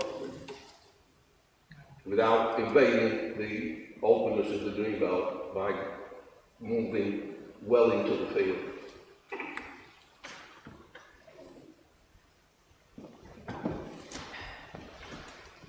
If you look on this, because of where the trees are, in order to take the new build away from the trees, so as you don't have potential future tree resentment issues, it needs to be relocated. I think it's 20 metres that it's been relocated away from there. And in doing that, obviously that building will be removed, this land reinstated to a previously agreed condition, which will be done in conjunction with West Yorkshire College, making sure that the scheme that comes in is appropriate and it doesn't result in the loss of any of these trees. So if you brought it any closer towards here, there is still pressure on these trees that they will not survive going forward because of leaf growth, loss of light, tree roots. So that's why it's been put in that location there. It's as close as you can get without prejudicing the integrity of the woodland. The point I'm trying to make is that what we're actually looking at here is a trade-off in the greenbelt again. We're looking at a trade-off of an extant application which justifies, which you're trying to use as a justification for what should have been a separate application in greenbelt for that large dwelling. And what you're asking us to do a trade-off, and what I'm suggesting is that if the drive came down, the same curtilage or a slightly extended curtilage could be handled with an amendment.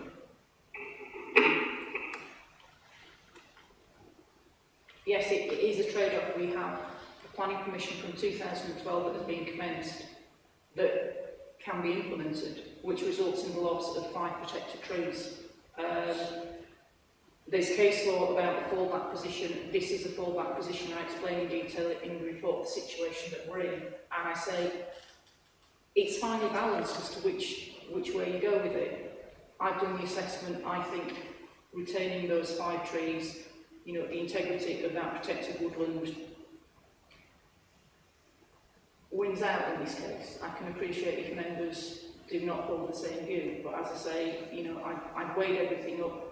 We've looked at potential repositions for the dwelling, but that is where it needs to be. So that's the decision that you're faced with. Either the existing permission is implemented, we lose at least 5 protected trees with potentially more to go in the future because of the tree resentment issues that have been identified.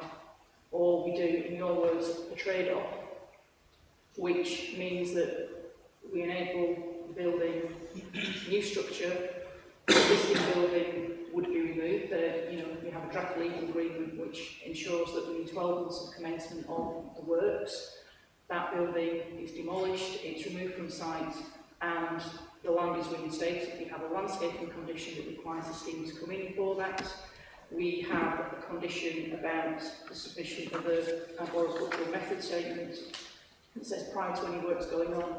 We need details of how those trees will be protected, including when the building will be demolished, because the tree survey that's come in suggests that the building needs to be demolished from within to make sure that there isn't any fallout onto the trees because they are that close. As I said, it's fine in balance, but that is the position that you're faced. There's case law that you can use a fallback position to allow something in Greenbelt. You've got all the information in front of you. It's your decision. Councillor Jones? Thanks, Chair. Keep going back to roll this morning, don't we? Precedents and case law and that, so I think I'm probably going to pursue that figure a bit, so sorry about that. Yes, I take the point, Mr. Ridgway, that you are an engineer, not a developer. But we often do know that these, to bring in defence terms when a Trojan horse, is that then it does allow us as a future point. So coming back to the issue of precedence and case law suggesting it's almost effectively saying you're swapping one, sort of piece of land that's been built on for another one and then retain. I'm correct in saying that, aren't I? Yeah. So so therefore taking that particular line further forward, I think there needs to be a reassurance that it stops there and there's not at a later date somebody else who buys the property in 15, 20 years time, and hopefully we're all still here, and that we don't drive past it until we see there's an estate. Because that's always my concern, and it's based on obviously experiences now. So therefore, within that case law, Greenbelt is protected if you're just sort of swapping one building plot for another one, and then it does not go any further than that. That's the reassurance I'm looking for, Sarah. Thanks. Councillor Wesson? Councillor Jones stole a bit of my thing.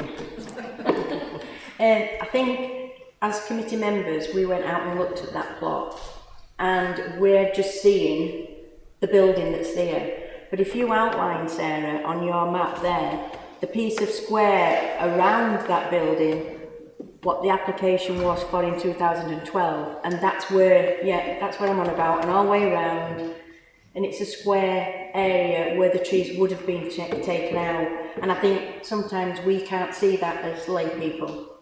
We're just looking at the building, and Councillor Haynes is saying that, he wouldn't have got that permission for this piece, what he's got now, because it's further out of the Greenbelt, but we don't know whether we would or we wouldn't.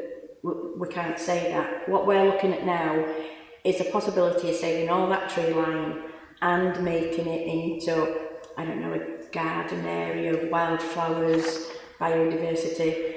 And Mr. Ridgway is right that when the trees do fall down into a woodland area, the habitat does grow and flourish. He was quite right in that. I do understand about all the consequences of moving it from there to there, but I would be mindful that in one of our conditions, if we could put a condition in that there were no further development on that piece of land. I don't know if we can or we can't. No further development on that piece of land, and no further development on that house and the surrounding area in that squared piece what he's got there. I'm not quite sure if we can do that or not. Can we have a look at it, please? No further development on the one that's already earmarked there. I think in the conditions there is one that removes permitted development rights from the new structure that will be erected, which removes all of their rights to do anything, because of basically the size of the dwelling that was allowed under the 2012 permission. I think one of the councillors was asking earlier about the increase in footprint from the pavilion to the 2012. It's actually in the report, I think it's under it talks about the planning history, it gives you the details there. It was a significant increase, and in 2012 permitted development rights were removed for any further extensions to it, which that's the word I wanted, permitted development this, if we do this. In terms of where the building currently is at the moment, the condition requires a landscaping scheme for that to be submitted, land reinstated. Now, whether that goes to a wildflower meadow, whether it goes to woodland underplanting, that will be something that we discuss with West Yorkshire Culture to make sure that we get something that does the best for biodiversity for that site. It will be outside the residential curtilage, so it won't be treated as curtilage, so they shouldn't be putting any garden buildings or anything like that, in there. So I mean, with the conditions that I drafted, I was satisfied that we stop any other works going on to the house. Yeah. And I think we've got a condition that even talks about the boundary treatment to there to make sure that that is something that's appropriate to the area and doesn't, stand out like a sore thumb, basically. Yeah. So we control what goes on there, and so we get a scheme for what happens here. So I'm comfortable that the conditions do that in the way that they are drafted. Okay, thank you. Councillor Scott? Yeah, it's just an extension on what Councillor Blizzard was saying really. When the pavilion comes down, and I notice you've got a lot of conditions around the trees, but when that pavilion comes down, can it be made where not just there's no other buildings, but there's no garden furniture, and it's made into either more trees or a wildflower garden? Can we put that in conditions that it's made so it's not a lawned area, it's not a manicured lawn? I think that comes under landscaping scheme. Yeah, that's part of that. Can we do that? I don't know how we'd enforce it, but unless you invite us to a party. Mr. Ridgway's saying that when the demolition is gone and that everything will be taken off that site, it will just go back to on its land rather than concrete basis. Chair, thank you for your permission. Yes, certainly. There's a whole cricket pitch in front. Why would I want to make that into a lawn? It is more beneficial to actually return to woodland. It's more attractive. There's wildlife generation there. There's a whole expanse of lawn in front. I wouldn't want a manicured lawn at all, anyway. It is what it is, and that's the beauty of the site. It's not there to actually beautify it and make it, humanise it, to make it look as we see it beautiful. That is nature at its best, and that's what I want to protect. Thank you. Okay. Councillor Haynes? Two quickies. Can I just inquire what the subject matter of the S106 is? Yeah, the legal agreement basically is that agreement that within 12 months of commencing work on the new build, if it's allowed, that they demolish anything that's on the 2012 permission, they remove those materials from site, and that they reinstate that land to a previously agreed condition, and then say we have the suggested landscaping condition on the actual planning approval that requires the submission of landscaping schemes for the residential curtilage area, but also for the area where the building has been removed. So that's how we can ensure that, because the curtilage areas overlap, but you could end up with having a new building but still the existing building there. The legal agreement makes sure that existing building goes, so that fallback position is gone with the legal agreement. And the other little quickie was, if we were looking at an extant application and we were just looking to build that building, would the recommendation be the same?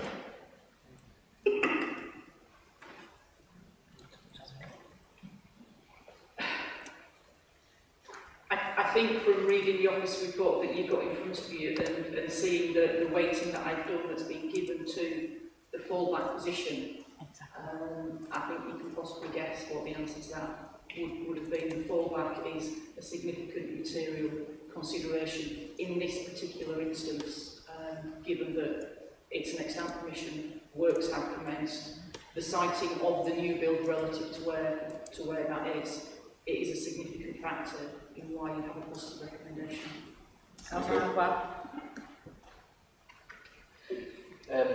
Just a comment, Chair. To me, it appears that this development is being moved to protect trees and the environment, where ordinary people would probably just apply to chop them trees down and build on what they have. So I just like to say I like that. Very good. I'll give you the application. No further questions. Councillor Adams? It's just a comment, and I think it might be a little cheeky comment, but maybe Mr Ridgway would, when that building does get demolished, if it's any historical value to that area, with it being a cricket pavilion, maybe put a plaque up saying, you know, somewhere in the woodland that this was a cricket pavilion used by many people. I don't know whether it reinstated it or whatever, or something like that. Thank you, Chair. I have pictures of ordinary people around the pavilion. It's also back as a squash court, and again, it's at home. My partner, she's chief executive of Scottish Squash, and so I'm taking down a squash pavilion. So there's lots of issues there, but no, certainly, you know, the historical value of the building, as a building itself, the infrastructure is very poorly built. It was single brick. It was done in a rush in probably the 1930s. It has no historical value itself, but obviously, as a pavilion for the cricket pitch, it does have, you know, human interest.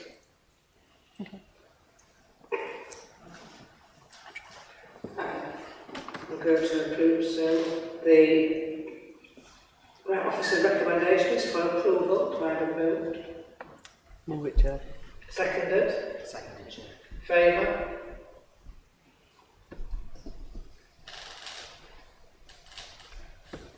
Against? Abstentions? And that is carried with the conditions that members have put forward today. To Sarah and Mark.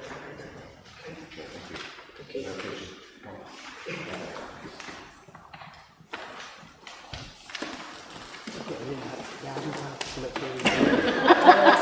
now just gone 10 to 1. Do members want to carry on, or do they want to break now for half an hour? So we've got 3 more, so... Chair, first time, thanks for the consideration, it's very much appreciated. You're welcome. So it's over to you, members. Do you want to break now for half an hour, or do you want to carry on? But it's because you've got 3 more to go, so I'm just concerned about the time and the break time we've been in. Half an hour late. Over to you. Half an hour. Half an hour, is that okay, everybody? Yeah. Sorry to you, up there in the balcony, but we have members have been here since 9 o'clock this morning. You have. Thank you. I might need to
committee that we needed a break between this and one today.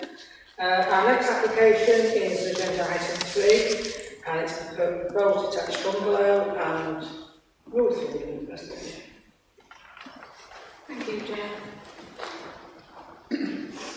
So this application is seeking planning consent for a single dwelling and associated works, including creation of a new access. So the applicant currently lives at 64 Rocker Lane, and the proposal relates to land to the rear, which is accessed along the driveway to the side of the dwelling. There's a stable block to the rear of the existing dwelling, together with an area of land used for grazing and horses, which also has an area used for keeping of livestock. Land to the east of the application site comprises woodland and was formerly used as a British oak colliery and latterly as a British oak tip.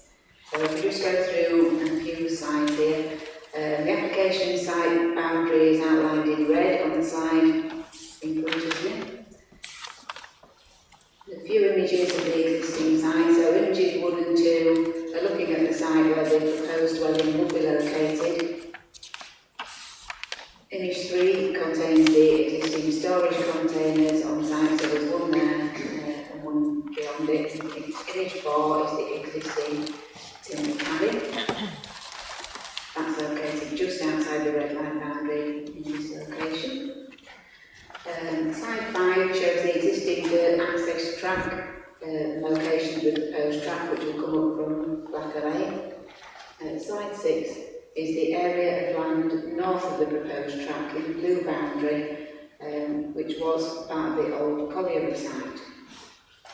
Image number 7 and 8 show the existing access into the site. So number 64 is on the left hand side, and this is the gateway that people accessing the land to the rear would use, which obviously runs between the two dwellings. This view is looking down Blacker Lane. Image 9 shows the approximate location of the proposed access, and image 10 is looking east towards the side from Blacker Lane. Image 11 shows the location of the small holding, and there is actually a stable block just on the left hand side there, so this area is used for the grazing of horses, and this, as you can see, is the area where the applicant currently keeps livestock.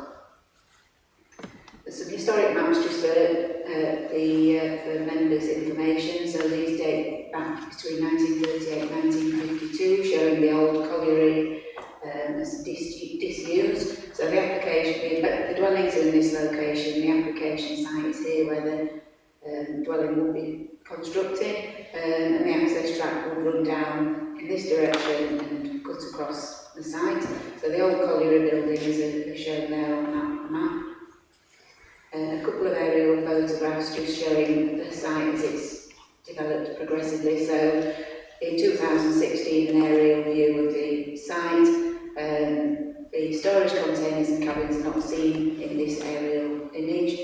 2018, it does show a storage container, and then as you move to 2020, there are 2 storage containers, and this is where the timber cabin is currently located.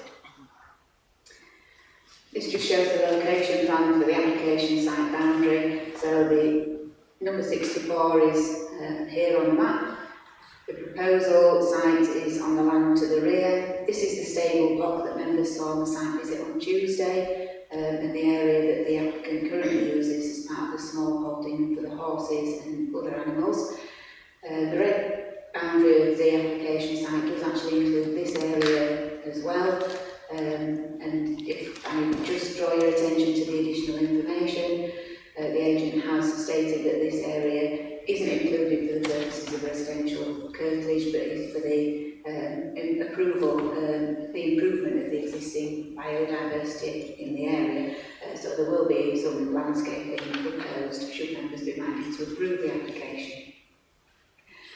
You might not be able to see, it's not very clear this, but this is the location of the proposed dwelling, the access track running down, and creating a new access point off Blacker Lane. The existing access from this track is in this location, so this would provide slightly improved access. So it is a single dwelling that's been applied for, so some elevations just showing a fairly modest bungalow with a couple of bedrooms, a kitchen and lounge on the ground floor, and a third bedroom at the first. So if I can draw your attention to the additional information that also has some further letters of support included in there, and some information that's been submitted by the agent. So this application site is designated as green belt, and the proposal is considered to comprise inappropriate development, which is by definition harmful to the green belt and shouldn't be approved except in very special circumstances. The applicant considers the site to be previously developed land. However, for the reasons set out in the case officer report, the case officer doesn't consider this to be the case. The buildings associated with the former gallery were sited to the east of the application site boundary, and the area where the proposed dwelling would be located has remained undeveloped, and the site has the appearance of regenerated land. The proposal would introduce a permanent structure onto the site which, in addition to the associated garden area to the rear and likely residential paraphernalia associated together with the proposed access track, would result in substantial harm to the openness of the greenbelt. In addition to the harm to openness, it's also considered that there's insufficient information submitted to establish whether the proposal would have a harmful impact on existing trees. The applicant has subsequently confirmed that they would be willing to provide an arboricultural impact assessment to address the recommended reason for refusal on 3 grounds. Having identified harm to the greenbelt, openness and insufficient information in respect of trees, supporting information has been submitted setting out the material considerations the applicant considers amounts to the very special circumstances required to outweigh this harm. This includes removal of the existing timber cabin and storage containers. These structures are not considered to be permanent buildings, given they've been sited on the land in the applicant's ownership within the last 10 years, the most recent being the timber shed in 2019, and that no record of planning approval for these structures, limited weight is given to their removal. Improvements to landscaping of the site and the wider area would be a positive benefit and would improve the quality and appearance of the area, as well as the applicant's medical conditions which may be eased following the construction of the dwelling. The siting of the dwelling would also offer benefits to the applicant in terms of management and security of the small holding. It's also acknowledged that the proposal would provide improved access arrangements for larger vehicles and reduce amenity impact to the neighbouring residents arising from the use of the driveway adjacent to the dwelling. However, this could be achieved through the provision of a new access in isolation. It's considered the very special circumstances required to clearly outweigh identified harm have not been demonstrated and refusal is recommended for the reasons set out in the case officer report. Thank you, Chair. 2 speakers registered. Our first is Claire. You've got 3 minutes. I'll remind you when you get to 30 seconds. Whenever you're ready. Good afternoon, my name is Claire Hall and I'm the applicant for the planning application. Firstly, thank you for taking the time to visit my property on Tuesday. I am seeking planning permission for a 3-bedroom bungalow for my family. The bungalow will allow us to better manage and maintain our land and animals. The sale of our existing house will also finance the continued restoration and landscaping of the land and the creation of the new vehicle access to my land holdings. My family has been living at 64 Backer Lane for the past 11 years and have run a small holding from the adjoining land for the past 9 years. I currently keep a range of animals including chickens, goats, horses. However, it has become increasingly difficult to manage the land and animals from our existing house. I recognise that the land is within Greenbelt, however, the site is a former colliery and has never been subject to any formal restoration. There is clear evidence of former buildings and structures within the ground, therefore we consider that it is previously developed land. I am proposing to remove the existing timber cabin and storage containers on the site. We are also proposing to undertake a comprehensive landscaping scheme which will remove stockpiles of bricks and debris that have so far been removed from the ground. These measures will improve both the openness and the visual amenity of the green belt. Nevertheless, the proposal will deliver a number of significant benefits that constitute very special circumstances. It will deliver a significant improvement to highway safety by the creation of a new highway access, which would remove the need to use the existing dangerous access points. Currently, all the vehicle movements associated with managing our existing land and animals comes through the access to our house, which is shared with our neighbours. Inevitably, this does have a detrimental impact on the residential amenity of our neighbours who have written in support of the planning application. The new bungalow would allow us to be in sight and sound of our animals and our land. We have had significant issues with people trespassing on our land and causing harm to our animals and property. The new property would allow us to have direct view of all our animals, the new access and the majority of our land. The sale of our property would also allow us to continue with our restoration and landscaping of our land. We are planning to undertake an extensive programme of tree, hedgerow and wildflower planting. We are happy to accept a condition for the submission of a detailed landscaping scheme. The proposal has the support of the local community, having 9 letters of support and no objections. Therefore, I consider that this application is worthy of your support and would ask that you grant planning permission. Thank you. Are there any questions from yourself? Councillor Blackburn. Good afternoon. Just to get it clear in my head, because I went on site visits, we went between 2 houses, we went through a wooden gate, and then as we passed through the wooden gate, did you have some stables there with horses, or were it further down, or?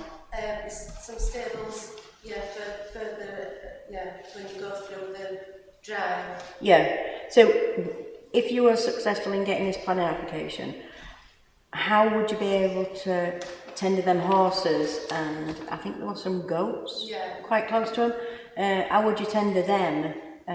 And if you're going to sell your property to somebody else,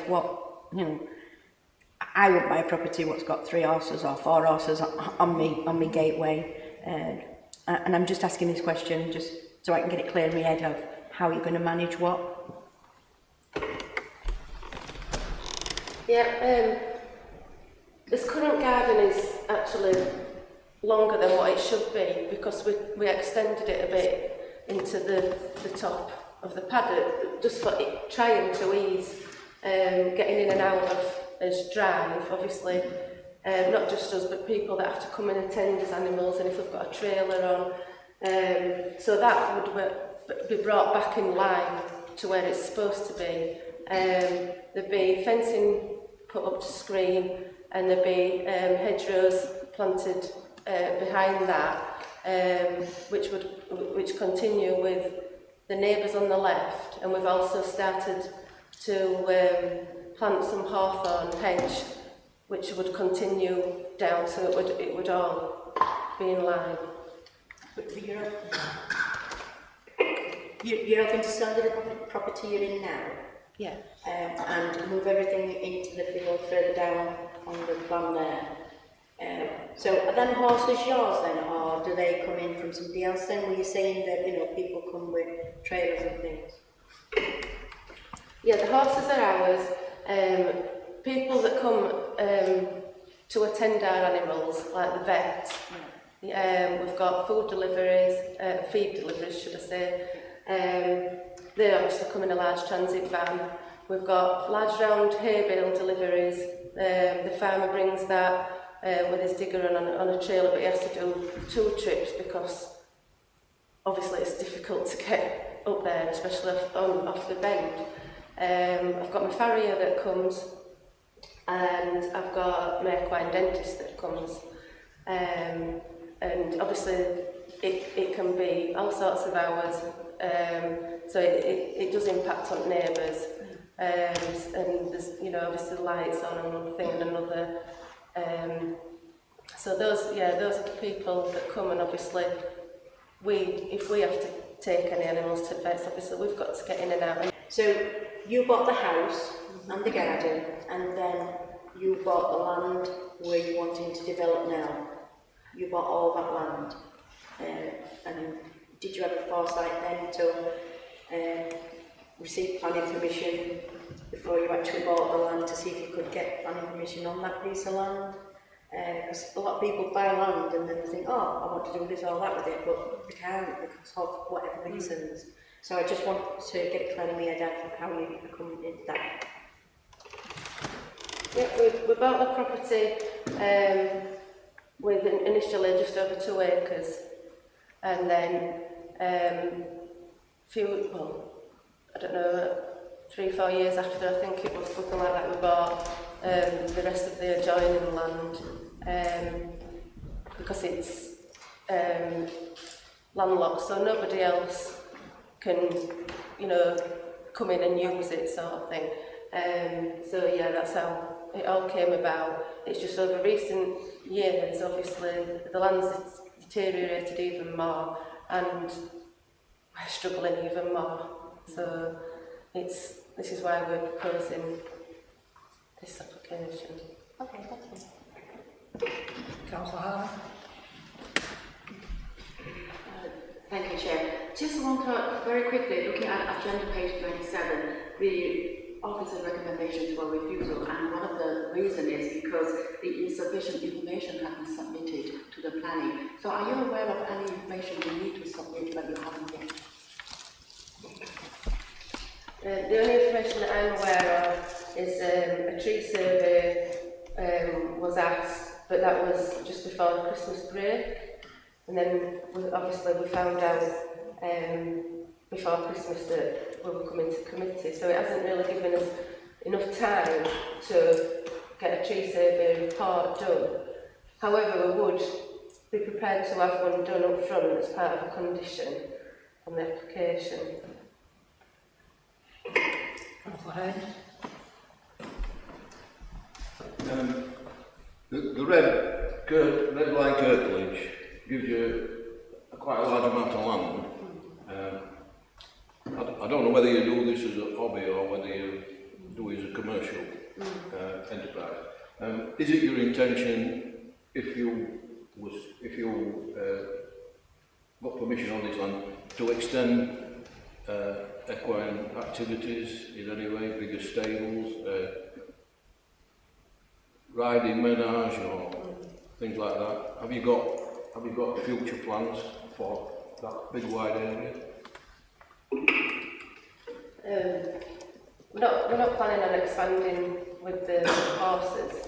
We would like to expand a bit with as goats and maybe some big sheep, but at the moment it's as goats and as poultry and horses. And in the red line boundary, the reason why it's so big on there is to take into account the new access. There's another access at the bottom, I don't know if you saw it when you visited, just under the bridge. That's on a bend as well, a bad bend, and visibility towards that bridge is really poor. It's when we put it to highways, they said it wasn't adequate enough to use like for what we need to use it for, which is why we propose the new access, which gives us full visibility. But the existing access near the railway bridge, that would be all closed off. It would be replanted and no longer used. So with that all closed off and landscaping done, with the new access, it'd be a neutral balance, because we like swapping one for the other, but adding more green, putting green, more greenery back in. When you say there'll be no more horses, I only saw like 3 or 4 stables. Are they all your horses, or have you got people coming livery? No. So they're just your animals. Yeah, right. So with that being ex-colliery land, do you think you'd be able to plant it with grass and that for horses to have more room? Yeah, we would want, we'd be prepared to enter into a landscaping scheme. Obviously, the condition of the land is a bit of an eyesore, obviously, from its previous use. We would want to remove all the glass, the bricks, all the debris, and re-soil, harrow it out, and obviously reseed. But we do want to plant a lot of new hedgerows, a lot more trees, and some wildflowers in places. It's even been suggested maybe some low-level heather as well, which is really beneficial to wildlife.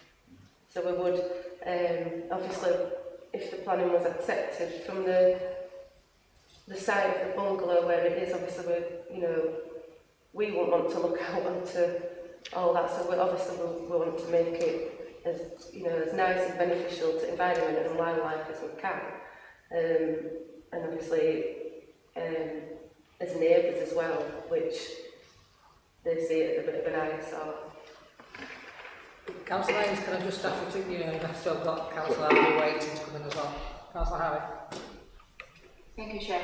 I just wonder whether you're aware of any fly tipping incidents on the land, and if there is any, how often fly tipping on your land? I'm not knowing any fly tipping on our land, but we have had trespassers on our land quite a few times, which has caused injury to our animals, even killing some of our poultry. One of my horses had to have his eye removed, and we still don't know exactly what happened. We've had people coming on with metal detectors, people thinking they can just come over the gate and go up the track because it's quicker to get up to the railway. So we have had a number of incidents that way. Any further questions? No? Our next speaker is Councillor Sanders. So you've got 3 minutes, Councillor, and I'll remind you when you get to 30 seconds.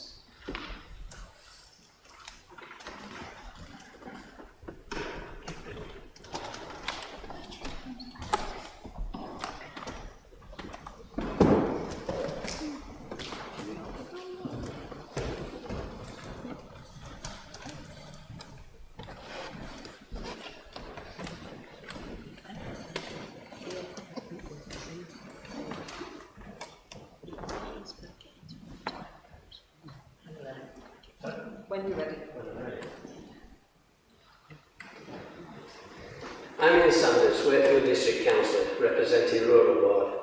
I fully support this application, even though it is in the green belt, which I have always passionately tried to preserve.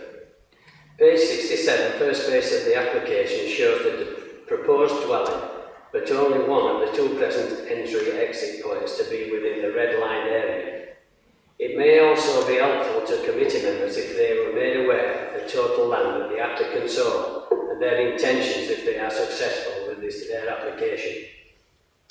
I have at present seen 9 comments related to this application, all in support, no objections. In fact, 1 letter of support commends Mr and Mrs Hall for their achievement in enhancing the area of land surrounding their home. 2 main items that needed addressing to gain planning approval for me were the entry-exit points onto the notorious Blacker Lane, near Blind Bends, and the other being the green belt. Amendments to the application solve the entry-exit to Blacker Lane problem with a proposed new road midway between the 2 existing roads, with greater sightlines that were approved by highways. I know you haven't got the photographs, but if you want to ask any questions, I've got photographs here that will explain everything a lot easier. Before I first attended a site viewing, I'd seen colliery mentioned somewhere in the application, so I obtained an aerial photograph. It's a damning photograph. That's the one. It also hides under the tree canopy a worse ground floor scenario. The photograph I am holding up is what Mr and Mrs Hall would see from their dwelling, and that's that.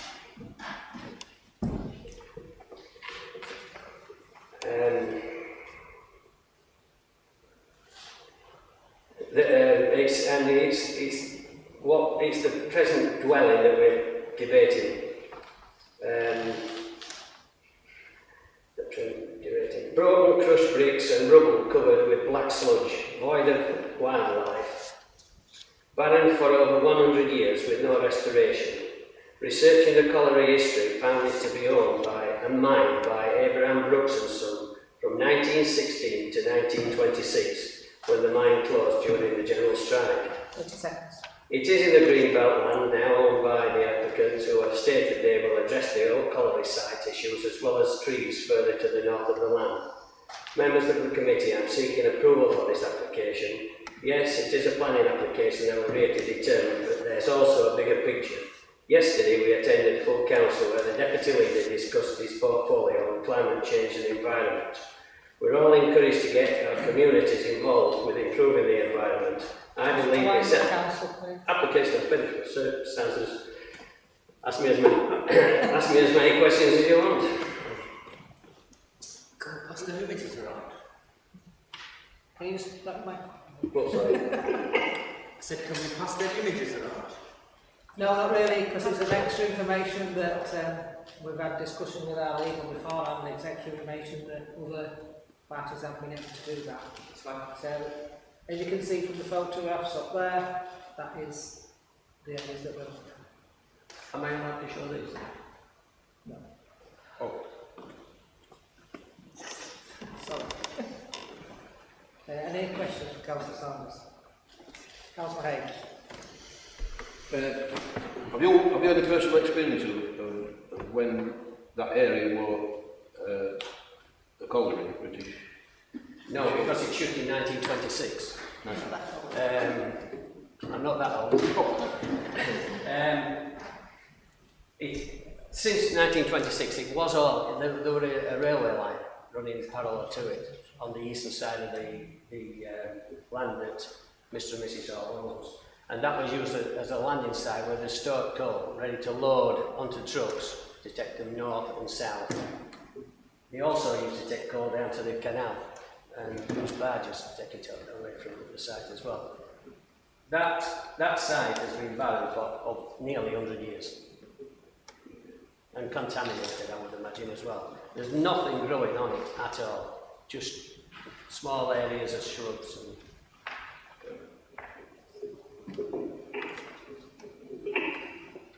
Councillor Harvey. Thank you, Ian. Because me and you are both ward councillors, we know how dangerous Blacker Lane has been, and we have been so many years in campaign to make that people road a bit safer, but it has not been done yet. So the number 64 being exactly on the dangerous band from the viaduct. So I just wonder whether you could let us know how many incidents in the past on Blacker Lane actually has occurred.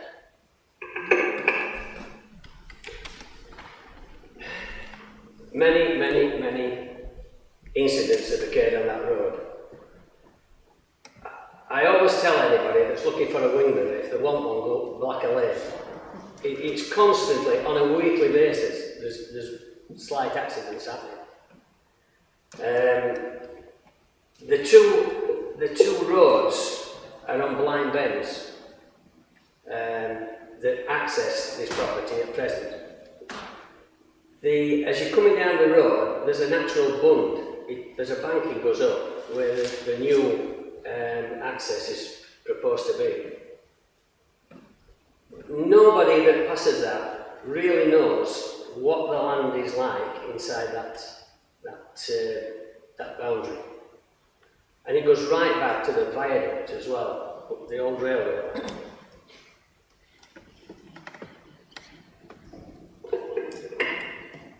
Any further questions, Councillor Sanders? Councillor Scott? The proposed development, would you be able to see that from the roadside, do you know?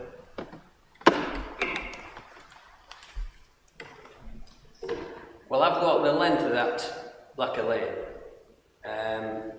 from the bridge at the bottom right up to 64 Blacker Lane. You cannot see what's at the back of them houses. Further up as the Blacker Lane goes up and up and up, you might be able to see it, but very, very little.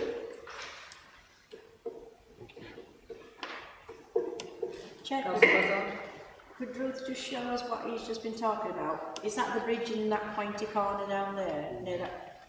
Yeah, so this Yes. is the railway bridge at the bottom. So coming up Blacker Lane towards the number 64, you said this is well screened, but then as you go beyond that, it's more.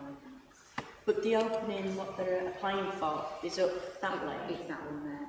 Oh, is it there? Oh, Yes. I remember the So the there. existing access point, they've got a secondary access there. Yeah.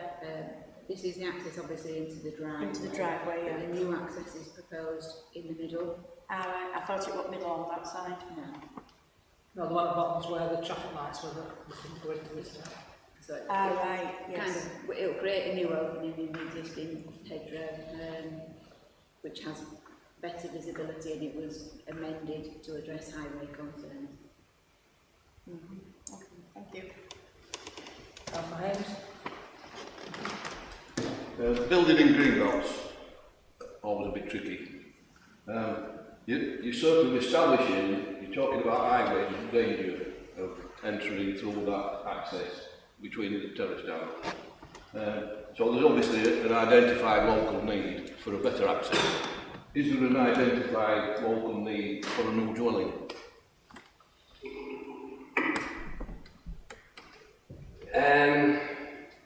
Yes, there is really.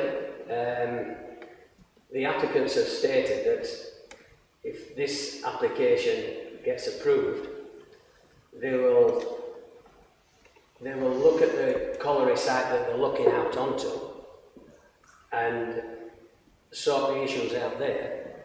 It's an old colliery site. There's quite a bit of woodland past where the colliery site used to be. It's overgrown with silver birch, which is shallow-rooted trees, and they're blowing over on a daily basis, especially when we had the storms recently. I didn't just go down there and walk around myself. I took a guy who knew what he was talking about. He's a warden from the Rabbitings Country Park, and he was telling me about it. Well, he was pointing out the wildlife in the tree area where there's plenty. And he was saying, silver birch do have a purpose with regards to wildlife, but it seriously wants thinning out and more sturdier trees planted. When we got to the colliery site, there is absolutely nothing regards wildlife. And your question was, would the dwelling, is the dwelling needed? Yeah, it is, because to raise funds to do the restoration work on the colliery and the forest part of it, they're going to sell number 64 to raise money for the project. There is a section, they have got a proven track record of restoring colliery land, and it's where the paddocks are. There's two paddocks, one's in blue, where the pointer is, the other one's a little bit further down, that runs from the boundary of, I think it's number 62, right down to the old colliery lane that runs up the side of the railway line, on the eastern side of the boundary. So, yeah, selling the house would build the house, the new bungalow. It would also restore quite a bit of the land as well. Councillor Haynes, did you have a supplementary question? Because that's all the people we have raised. Councillor Taylor. Thank you. Are there a lot of remains from the colliery on that bit of, between the blue and the red? It only shows the buildings down near the road where it says colliery, but are there remains of buildings on that bit of land? Inside the red line? Yeah. Yes, there is, on the track that leads to the old colliery, where the gate is at the bottom. A big part of it has been covered, and already it's where they keep their horses. So that bit's been restored. Most of the colliery that's left, I do believe where they're building their house, what colliery site as well. it was, when you look at the aerial photograph, it's one just grey mass. And you can see, not as prominent as the centre part of the land, but you could definitely see it has been used for industrial use. The buildings that you can see and the brickwork, most of it is outside of that red line. But within full view of a view from the bungalow, they'll be looking out straight across that.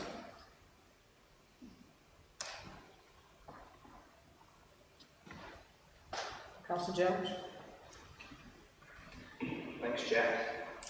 Councillor Thomas, how do you square the statement, or parts of the statement of the Prime Minister's speech at the Conservative Party conference last September, when he said that green belt land was sacrosanct for not building on? And then, more recently, the Secretary of State for Levelling Up, when he was presenting his case to the Select Committee, also reiterated that government policy is clearly now against any sort of building on green belt.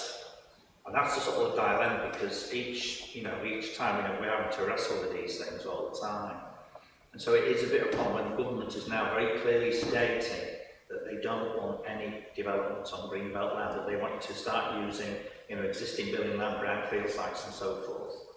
And then sort of saying, yeah, it's all right on this one. That's the problem, and it's a dilemma that you're having to face all the time when you look at this, when government policy is quite clear. And obviously we have our own policies for building and not building on green belt land.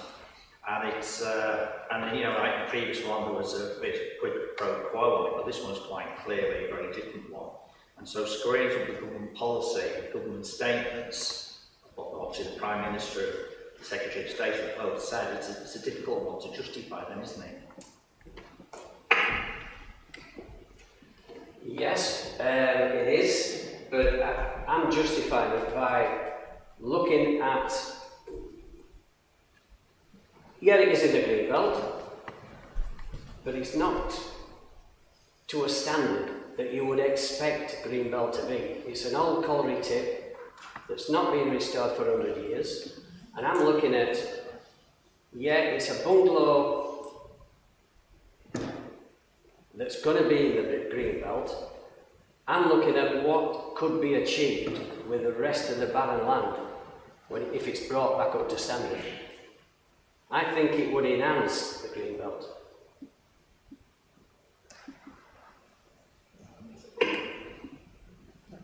Any further questions? Councillor Anders? No? Good. Thank you, Councillor. Can you say when we start to deliberate, or we'll ask you to leave the chamber?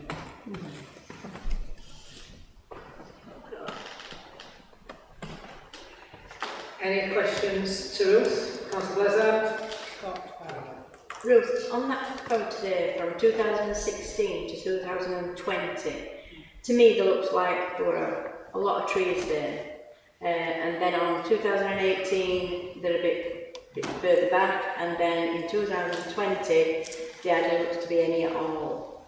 Do we know why them trees have gone, or why, there's a great big expanse here? And is that the space, the grey space on the 2021, is that the space where this bungalow is wanting to be sited? So the bungalow is not going to be on the space where these trees have gone. No. They have been removed or have fallen down potentially in the wind, as the applicant suggested. But if they remove a lot of trees, that would be subject to separate legislation. So potentially the Forestry Commission would need a licence for removal of a large number of trees. But the house wouldn't be located over there. So this is the existing route that goes up into the site, and the dwelling would be in this location. Right. I just needed to get that clear in the end. Thank you. It was like that a few years ago, and obviously when we went to the site on Tuesday, it's quite clear now. Yeah. Councillor Scott next. Ruth, in your recommendation, on the third recommendation, it says insufficient information being submitted about trees. Would that have made a difference to your decision? I one of the matters that we need to consider as part of this application, the main concern is the tree that will be located close to where the house will be sited.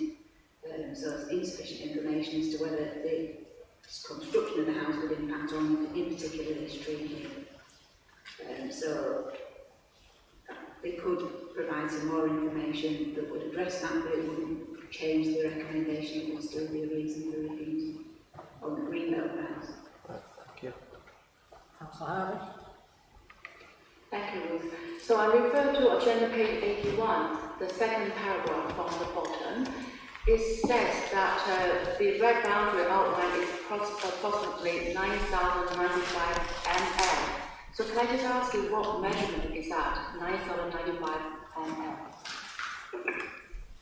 Well, that might be a typo. It should be square meters. Sorry, so it should be square meters, but twice it has been cited on this report. So if we're not getting the measurement correct, how can we measure that the openness of the land has been, this is one dwelling, you said one dwelling itself, but within that one dwelling, we would say that the openness has not been impacted as much. So the full red line boundary includes all that area that you see there on the plan. The house is obviously just in a very small part of that red line boundary, and then there's the track which would introduce another built form into the area that's not there at the moment because it would need to be surfacing on that. The rest of the area would remain open, and the agent provided some more supporting information that is in the additional information. Just confirm that that wouldn't be part of the residential curtilage. It would remain open and it would be landscaped. Could I just ask you, you must have seen the land a few times, would you agree with me that this piece of land is barren, is contaminated, is not the normal green belt land as you would imagine? And plus, what is the report or biodiversity report for the land at the time? I'm sorry, what did you say about it? The report, the biodiversity, what level of biodiversity report have you got from your inspection? So, I mean, as you can see from this, the photographs there, it was very green in the not too distant past. A lot of work's obviously been carried out, and a lot of the biodiversity value of the site has been removed already. But if Councillor Sanders' statement was correct, that this is the old colliery site, the land itself, of course, the surrounding is green because it's in the green area, but this particular land we're talking about, I would say is barren and also contaminated. Is that not correct? This old photograph shows where the colliery buildings were originally. It was mainly outside of where this application site is, so where they're actually wanting to build a house. We have consulted with the council's land quality officer, and he hasn't raised any objections to building a house on this, so this particular section of the site isn't shown to be significantly contaminated. It was a previous colliery site, but it has naturally regenerated over almost 100 years. So all greenbelt land isn't always agricultural with crops growing in it. Doesn't mean that it's not greenbelt land just because it was a previous colliery site. Thank you, Chair. The same map or plan that we're looking at now, it's been said that there was a mine there called British Oak Mine. Now then, it should be 1926. Well, if it's in that vicinity, could you point us in the right direction where the shaft or shafts were? Because in 1926 there should have been two shafts called a shaft and a drift. Have you any idea in what area that map these were sited? I wouldn't know what the shafts are, because I've not got that information. Councillor Holmes. I'm very aware that greenbelt land doesn't have to be attractive. It's there to prevent development syndrome. Has this particular piece of land, because it was called colliery, ever been declared brownfield?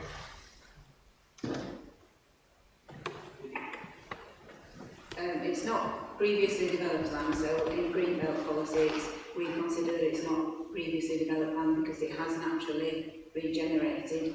The agent does feel that it's previously developed land and has submitted a statement to that effect.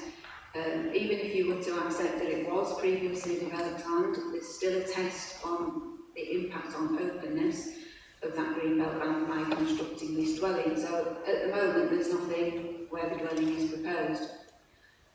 So even if you were to accept it was previously developed, it would still fail in terms of its impact on openness over and above the existing site, which doesn't have any built form there.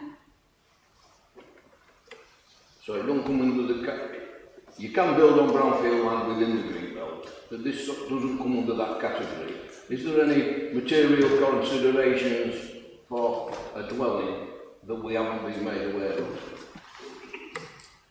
So we've set out all the material considerations in the report, and any situation where you could build a house in the green belt. So it will be, it's not replacing the building that's there at the moment. They have said that there are structures on the site, so the storage containers and the timber cabin, and that's detailed in the report, but they're temporary structures. They're not located where this house is to be located. They don't have planning permission, and there's no record of them being there for more than 10 years. So there isn't anything there that would allow you to, allow an officer recommendation for approval of a dwelling in this location. Could I just ask, in your view, if an application were to come in for a new access where it's been suggested, would that get favourable consideration? You would need to consider that on its own merits, so it would depend on the design and all the material considerations about an access. That you could potentially do an access under an engineering operation, which is one of the exceptions for development in the Greenbelt, where it could potentially be appropriate development. So you could potentially get approval just for a track. Councillor Bazard. Thank you, Chair. It's to our highways, not, so it's okay again. On the road where they're wanting to do the new way in, we were on that road and there were quite a lot of roadworks. I'm on the right road, aren't I? Yeah. And we were in a minibus and we did find it difficult, with the traffic and everything. Now, if we were mindful to pass this as approval, how would that manage? How would that road manage all the construction work, all the livery and things like that? And I know that the livery and stuff come down now and go between two houses, but how would it fare on that road there, especially construction work? I think we would probably look for a condition for a construction management plan to be submitted, and that would allow control of times of deliveries and types of vehicles during the construction. I think in terms of the general operation, once the construction is finished, the proposed access that's being agreed would be an improvement over the existing access to the house and also the access that was initially proposed, which is located quite close to the overbridge. So I think the access arrangements are satisfactory from our point of view, and also the impact on the operation of Blacker Lane from the property would be significant from a highways point of view. So the improvements to the access had addressed the main highways issues in terms of the original application. So you're saying it wouldn't cause, like we've heard today, that Blacker Lane's a really bad road and fast or whatever, and accidents. You're saying that it wouldn't cause any more accidents just by having that open there? I don't think so, and that the access is being relocated in order to provide adequate visibility onto Blacker Lane. That was one of the issues with the original access location, so it has been removed and the design's been amended to provide adequate visibility and I think it would be an improvement over the existing access arrangements. Thank you. Any further questions? Councillor Harvey? Thank you. Thank you, Chair. Ruth, there is an ecological assessment done by WYES. That was 2018, I believe, and there's no baseline has been established as what biodiversity level that is at the moment. And plus, given clear indication that they said the nature and extent of the scheme, it will not consider to impact the nearby British Oak local wildlife site. So on that matter, it does not seem that the scheme will be actually impact the local biodiversity level. Plus, there's no net loss at all. So how would we establish that there is a net gain or net loss in this scheme? It is a requirement of national planning policy that you do secure an improvement to biodiversity. But we do need to be proportionate in terms of the scale of development. So for a single dwelling, we wouldn't generally ask for the 10% improvement to biodiversity net gain. That isn't something that's a legal requirement at the moment. That comes in 2023. So at the moment we just take a proportionate view in terms of whether something requires a net gain, and for a single dwelling that isn't generally the case. But in this instance, in terms of the level of biodiversity on this site and the proposed landscaping that the applicant said that they're willing to undertake, there could potentially be a gain. But we didn't need to see a calculation in terms of the biodiversity metric for a scale, for a development of this scale. So does that interpret that it will not have a negative impact on the ecological environment nearby and no loss of diversity? Is that correct? The only impact that we don't have enough information on is trees, so that is one of the reasons for refusal. So we don't know whether it would result in loss of further trees. But the applicant has said that if we were minded to approve this application, they wouldn't provide the impact assessment for those trees. Councillor Lazard? Ruth, if we were mindful to approve this application, could we make it conditions that these, what we've just been talking about, biodiversity, trees and everything, hedgerows, because the lady did say she'd put more hedgerows in, but can we make that condition that all that has to be done, or not? I'm clutching at straw. We can attach conditions for landscaping as part of any application. So we can do that. Any further questions or comments to Ruth? No? Right. The officer's recommendation therefore is for refusal. Do I have that moved? Move it. Seconded.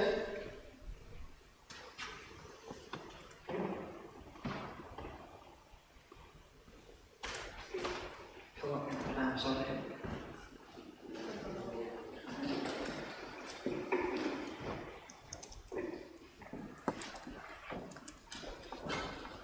I'll start again, I didn't realise it. Right, officer's recommendation is for refusal. I have it moved. Councillor Scott, seconded. In favour?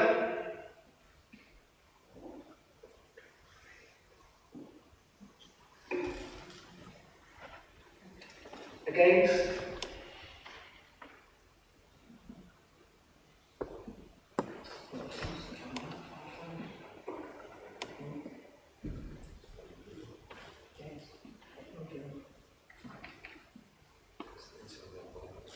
Right, so we have got a draw 5-5, but it's the chair's will now, so I will go with officer's recommendation for refusal, so that application is refused.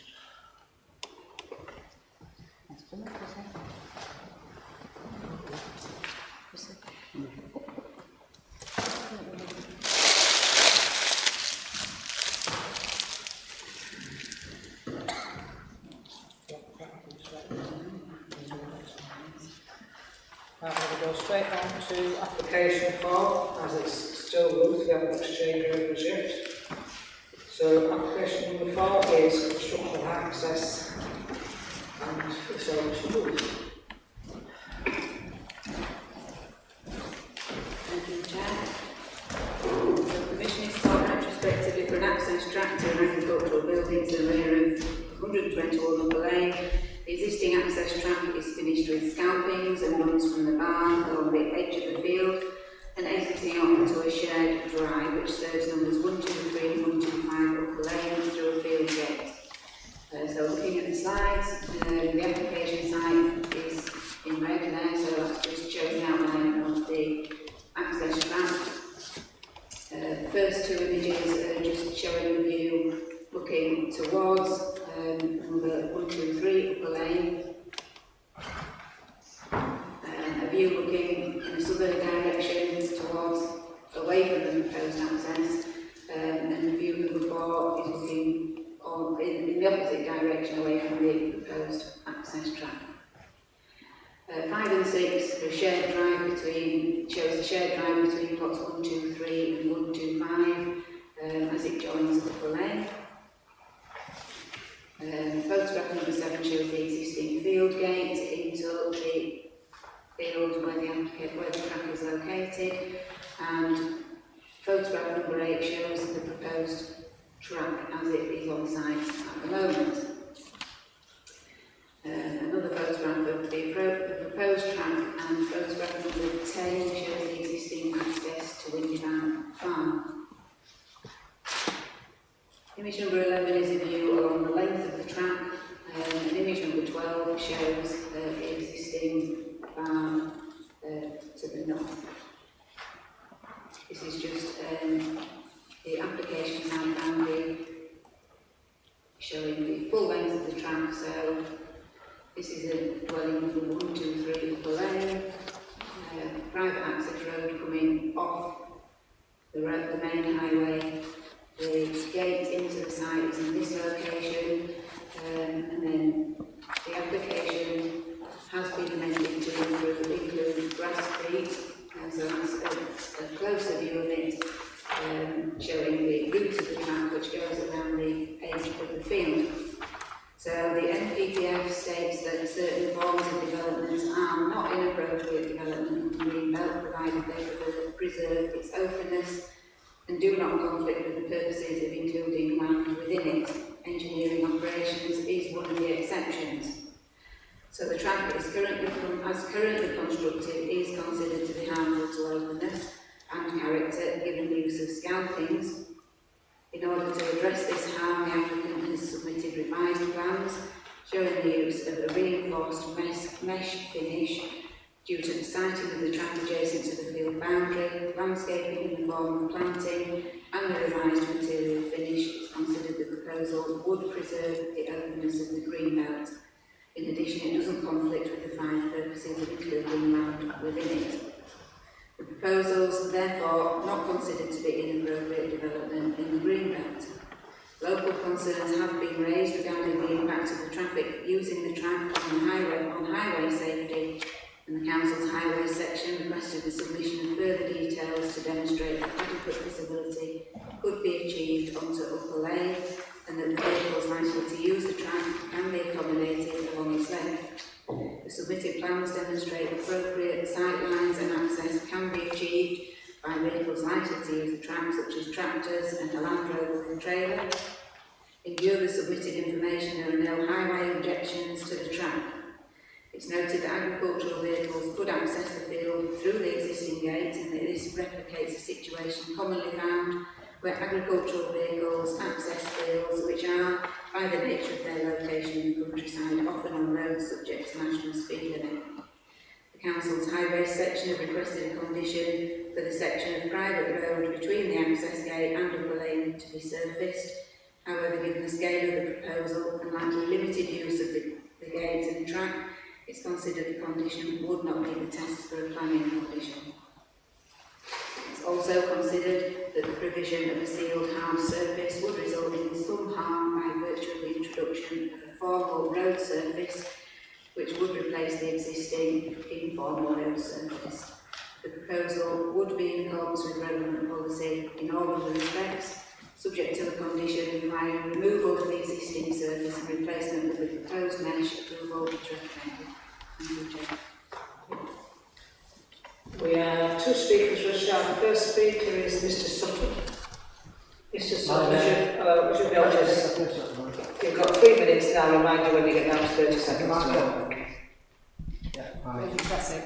Okay, yeah. Well, Press really, your top button. sorry? Press your top button. This one? Just press, That press one. it. Got it. First time here, sorry about that. Yeah, well, there's so many questions here which are not appropriate, really. I'm really the guardian of 123 Upper Lane, but I'm also, like Oliver Cromwell, the protector of 125. For 123 and 125 Upper Lane, we are opposed to the planning application, mainly on the grounds of road safety. That road's legal. Please make a note of that. We requested this planning application of Windy Bank Farm to be politely rejected. Previous application was refused in court in 1975 by the lady that owned 121. That used to be the gatehouse and the toll house some 200 years ago, and it was rejected in 1975 on the bad access, the dangerous access, turning into the access of 123 and 125. So that's now out of the way. The old access that's there was also squashed. The guy that tried to have it passed in 75, strangely enough, was the same farm, Windy Bank Farm. This is like a carbon copy of what's been tried and done before, but failed before, and hopefully this will fail again. They put gates in the wall when there wasn't any gates there before. On that drawing there, I see a gate there. We don't know how much explain it, but not too long. It's never been mentioned to the lady in 125, and I'm not sure about 123. But that was not there. In fact, the initial large court hearing and dismissal in 75 was all about that. The intrusion from the said owner of Windy Bank Farm then, see if I can get his name up here, Flavor, I believe the name guy was. Anyway, that's gone now. So it was Mr. Farrell in 75. It was thrown out and it was called an intrusion on the land of the access itself. Those people in 200 years of 123 and 105, they've had that usage, the access and the driveway to themselves for 200 years. Those cottages were built on the estate, which is now dissolved, and only for that purpose, for those two dwellings. No more. There's never been anybody else in infractions whatsoever. The sight lines that you just mentioned, yes, they're 70 metres inside. There's no question that I kind of know about sight lines, and I'm certainly going to go with that, but they're not good sight lines. They're incredibly poor sight lines. I want to, have you got your cursor there, please? Can you pop up to the, let's assume that you're driving down from Midgley, down the hill. I think if you go to the other drawing, please, on the right hand side, yes, there. Can you, the actual entrance there. As you are driving down from the top section to that turning point to go into the access, I can tell you now, because I'm the guardian of these properties, I do all the maintenance, organise all of it. Turning right across that road, in the centre of that road, on that bend, is absolutely lethal. Every time I try to cross that, it is dangerous. You never know if you're going to make it or not. Well, that's basically it. The original road was built for horse and cart in those olden days. I'll have to ask you to finish there. Are we nearly there? You're there, we're finished. Yeah, well, just mention this, please. There's been no mention from the highways. This is incredible. Of a new access to be formed in tarmac, stone, curbstones and drainage, and it's a mandatory for the first 10 metres for any new access to be used. If you can stop him, I'll ask you a question. He'll ask you questions, but just turn your mic off, and then I'm going to ask for members to ask you a lot of questions. I'm surmising the today. That's it. That's it, thank you. Questions to Mr. Sutton. Councillor Blizzard. I know it can be frustrating at our committees, but you do have to stop when the chair Oh, you're tells there. you. We can ask you questions, you see, it don't matter how long we Yeah, ask you. please, by the way. What I will ask you then is, if you're saying to us that that's a very dangerous bend to come into 1, 2, 3 and 1, 2, 5. It is for further expansion, yeah. The only thing that they're asking for on this application is to make that track better. There's no Can't be made better. It's There's no. it's 200 If you years can let me old. finish, please. Let me finish. There's no application what we're looking at for any other than making that road better. They're not saying that they're going to use it for whatever reason. Yeah. It's just to make the road better. That's what our application's for. Yes. May I ask then, how can you make that road any better when it's been laid in situ for 200 years? It's a dangerous bend, dangerous road. How can you make that better and safer? I aren't saying we're making that bend, but what I'm saying, the application we've got in front of us is for a roadway from number 1, 2, 3 and 1, 2, 5, in between there, where the green line is now, it's past the bend what you're talking about off the main road, and that is to go down, I am right here, Arrow, to go down a long lane, and it comes to a dead end with some gates. Yes. And am I correct in thinking that that tracking, I'm glad you've thrown that up, that track that you've put, do you realise that's only been laid 18 months, and I believe, please forgive me if I'm wrong, but it was laid without permission. Did you know that? It's announced. Yeah. It's a retrospective, so. So, you know, how can people do that? Please forgive me, but that wasn't there before. That, therefore, there wouldn't have been any need to enter off Upper Lane to go anywhere. You know, if that had been a Great Wall of China and somebody put a gateway into it, do you think the Chinese would let them into it? but it is a public right of way. It's not a public right of way, darling. It's not. That service road is to 123 and 125 only, and it's always been that. Well, that lady in 125. I just beg to differ with you, dear, and I'm not your darling, honestly, I'm not. Well, I was just trying to be polite. What I'm telling you We're is Yorkshiremen, darling. that road, and I'm a Yorkshire lass as well. That road is for public access because there's 2 more houses down that road, so they've got right of way to get to their houses. Sorry, so what you're saying to me Yeah. is not right. No, I think you'll find that you're not right. Those 2 houses there, that road there, and that service lane is only, and has always been only, for 123 and 125 per lane. The section that you just talked about, this other people further down the road, it's 300 yards down the road, and it's actually the same owner as this gentleman's got this gateway in the wall that we're actually speaking about. If I can come back, Chair, I'm not really bothered about who owns the road, or that's their problem. What I'm bothered about is that that's been done retrospective. It's coming to us as a planning for it to be done a little bit better than what it is there now, and they're going to... Can you show me my cursor, please? And they're going to cushion it and let grass grow through it. Am I correct on that? That's the application in front of us today. Thank you. Any further questions? Councillor Scott? Can you tell me, is the lane used on a daily basis? Sorry? Is the lane used on a daily basis, and is the barn used? This is the thing. The access and the service road to the house, the ancient house on the corner, which is 123, and the old house which goes past that corner, which you haven't got a plan of, which is 125, to the far right of the green bend. There, yes. It's a bit higher up, but brilliant, that's there. That access road has only ever been used for those 2 properties.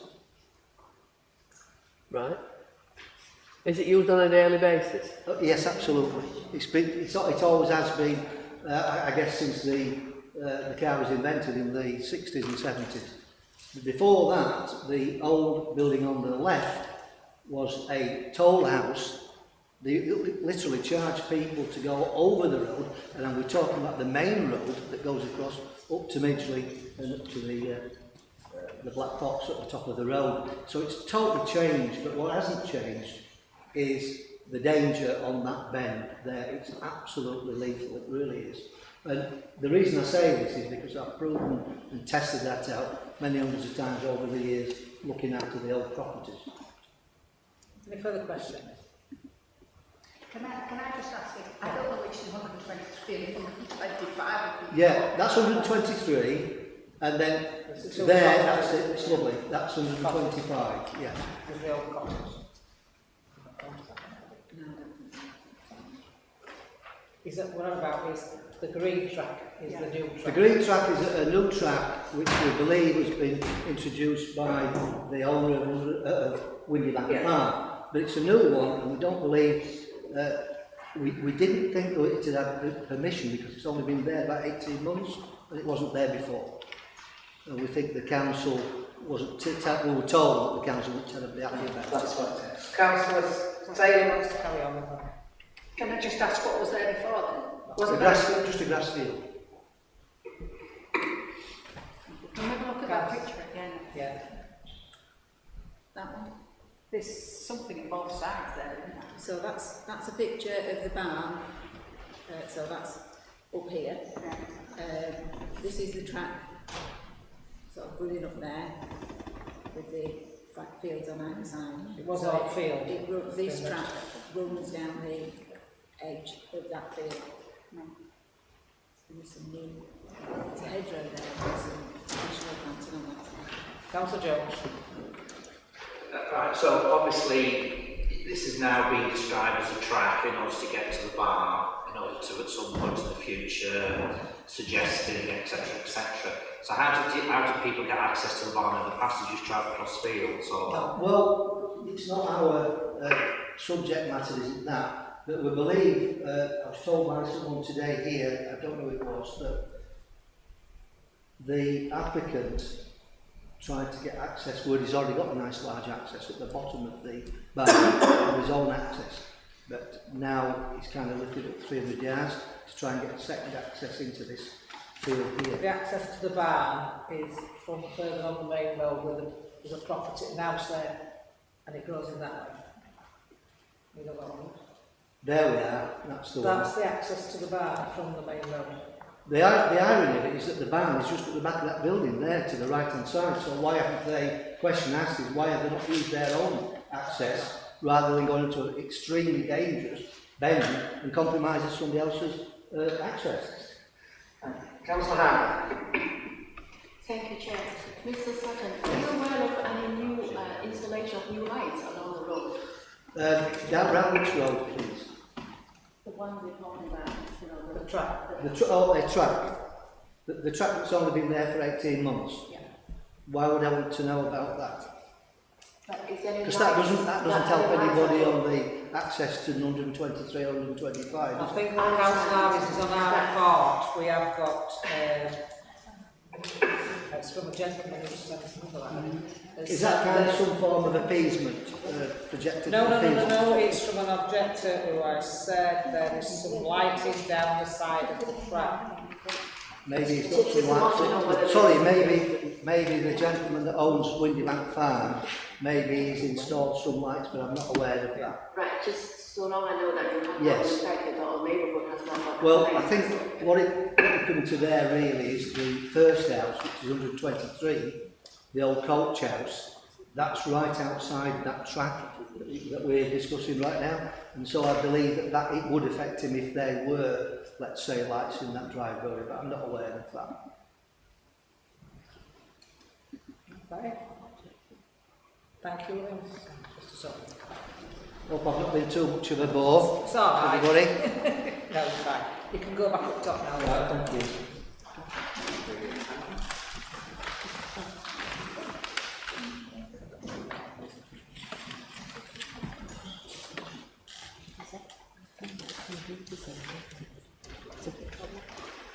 Right. Any questions to you? Councillor Haynes. Oh no, sorry, hold on a minute. I've got Councillor Saunders speaking. Sorry, Councillor. So you can wait for that one. You can speak from there if you want. Councillor, it's all right. You can speak from that side.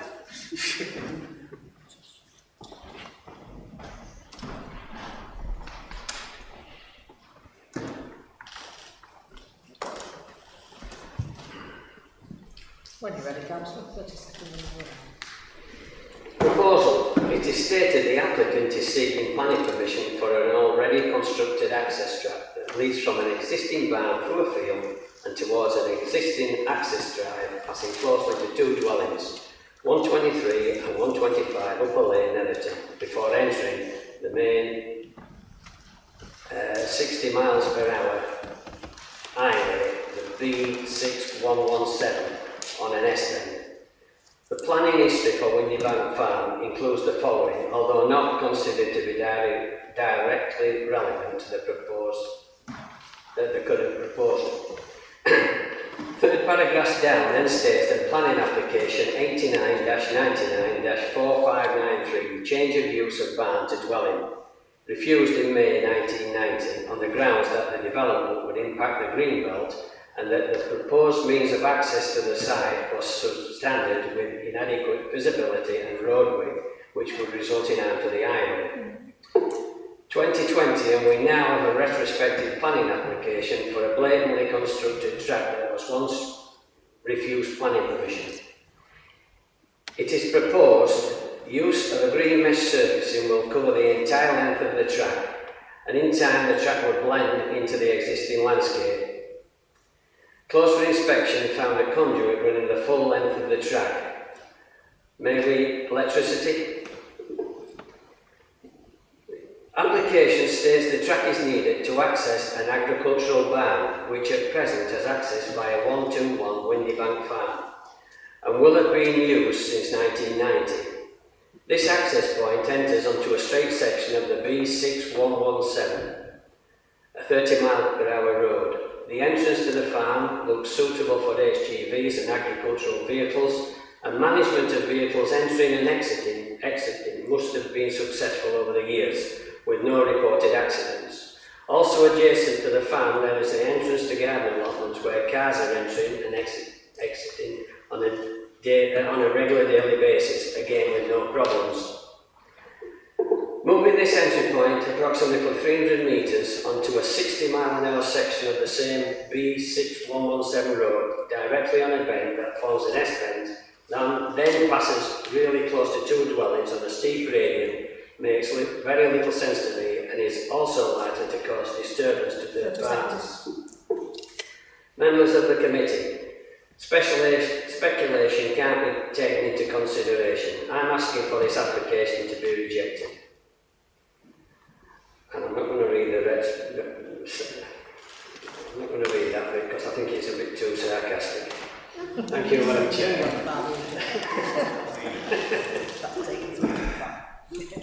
Any questions for Councillor Saunders? Councillor Allen.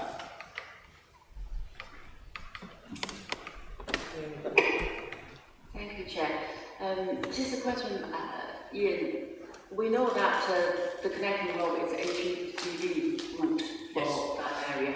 So if the access, the turning into the new access, would that squeeze more HGV traffic to Netherton itself, which already is having problems? I would say no, because apparently they want access to the barn, so I'm assuming that the traffic that is going into Windybank Farm through the exit shown on the slide number 10, I would assume it's the same traffic. So the only slight difference would be it would send it a little bit further up Upper Lane to the new exit that comes up the side of 125 or 123.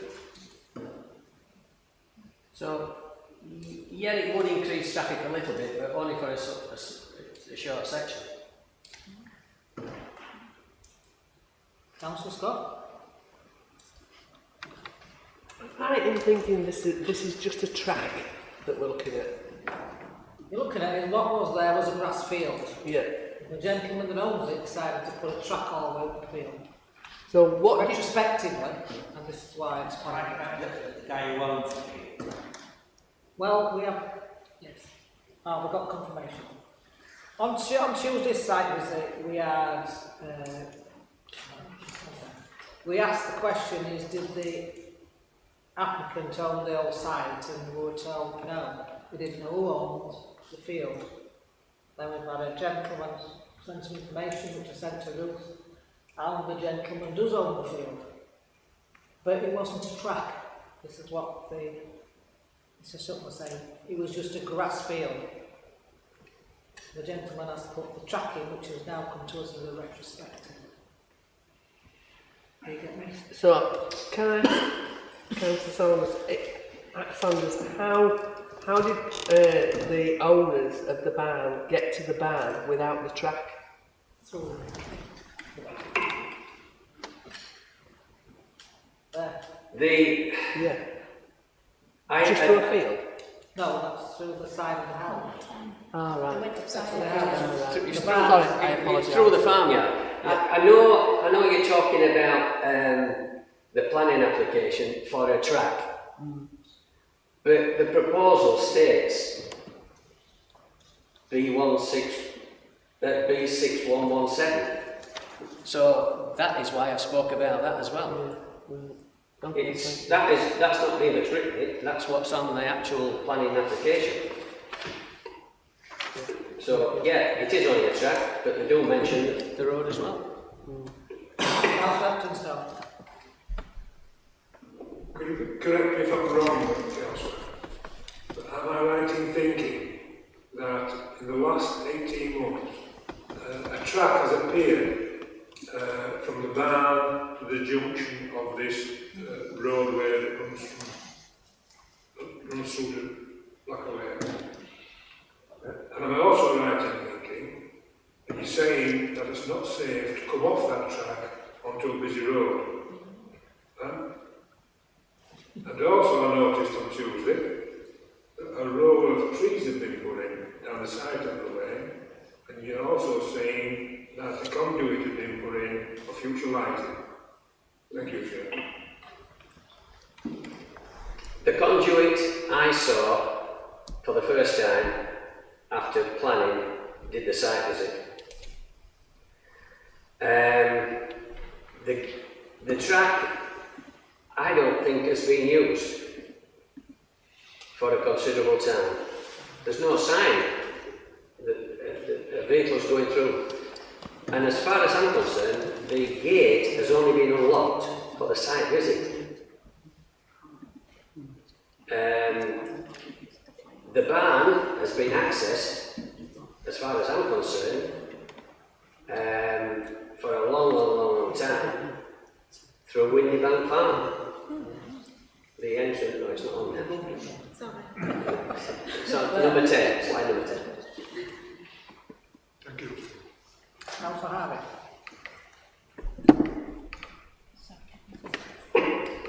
So Ian, you are the ward councillor for many years. I am aware that there is a similar application had been submitted in 1970s and had been refused. So at that time, the traffic obviously much lower, the traffic volume would be much lower than now. So would you say that this new application will make the road safe in the area as a whole? That's my first question. The second one is, are you aware of any agricultural activity on the farm?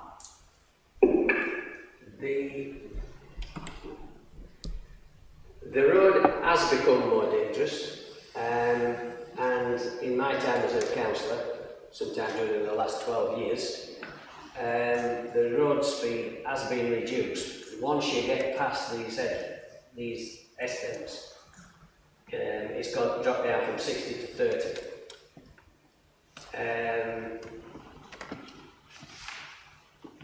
I forgot what the other question was. Is there any agricultural activity?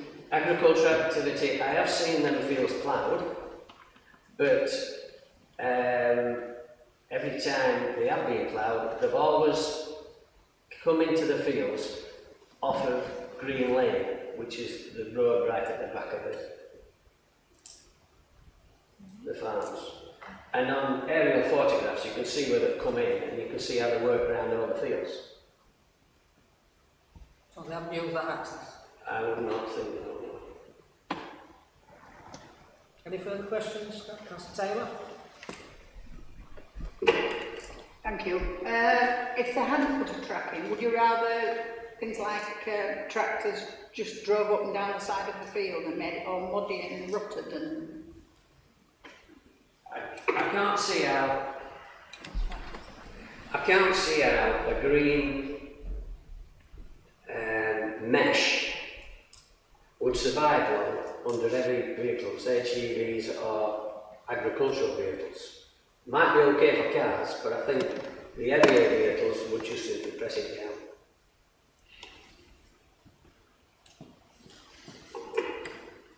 Councillor Blathard? So, Councillor Saunders, whether there were a track there or not, whatever type of track it is, that farmer has got the right to go down there with his tractor or whatever vehicle he's got, four-wheel drive or whatever, he could go down that field with it laid a beautiful tarmac or a hessian or whatever, then he would have that right to do that. Absolutely. But like I've just said, when they do come into the fields, they always come in and use the entrance on Green Lane, not on the main A6117. They always use the back lane. Yeah, I'm not being funny. I'm not being funny here, but if I had a choice of going on a field and down with my tractor than going up by my house and my bungalow with my tractor, I think I'd choose the field. Any further questions, Councillor? No? Questions to the officers? Councillor Harvey? Thank you, Chair. Bruce, just want to make sure that the applicant does or doesn't own the land or have the permission to use the land. This is quite an important issue we need to clarify before we know whether they can construct a track. So when we were on site on Tuesday, we were of the understanding that we didn't own the area where the track is, but since then we have asked them to clarify, and we do own the land where the track is located. We have had that confirmation. They don't own the land between the gate and the main road, so the bit where the private access is, where the two houses have the right to use. But this track, obviously the vehicle has to pass the 1, 2, 3 and 1, 2, 5, they're using their driveway, so that surely is an issue for the other two residents. Do you mean in terms of whether they've got the right to use that? I mean, that's not something that we need to consider as part of the planning application. So they've served the right notice to say that they don't know who owns that track. So they put a notice in the newspaper, and they've signed a certificate as part of the planning application.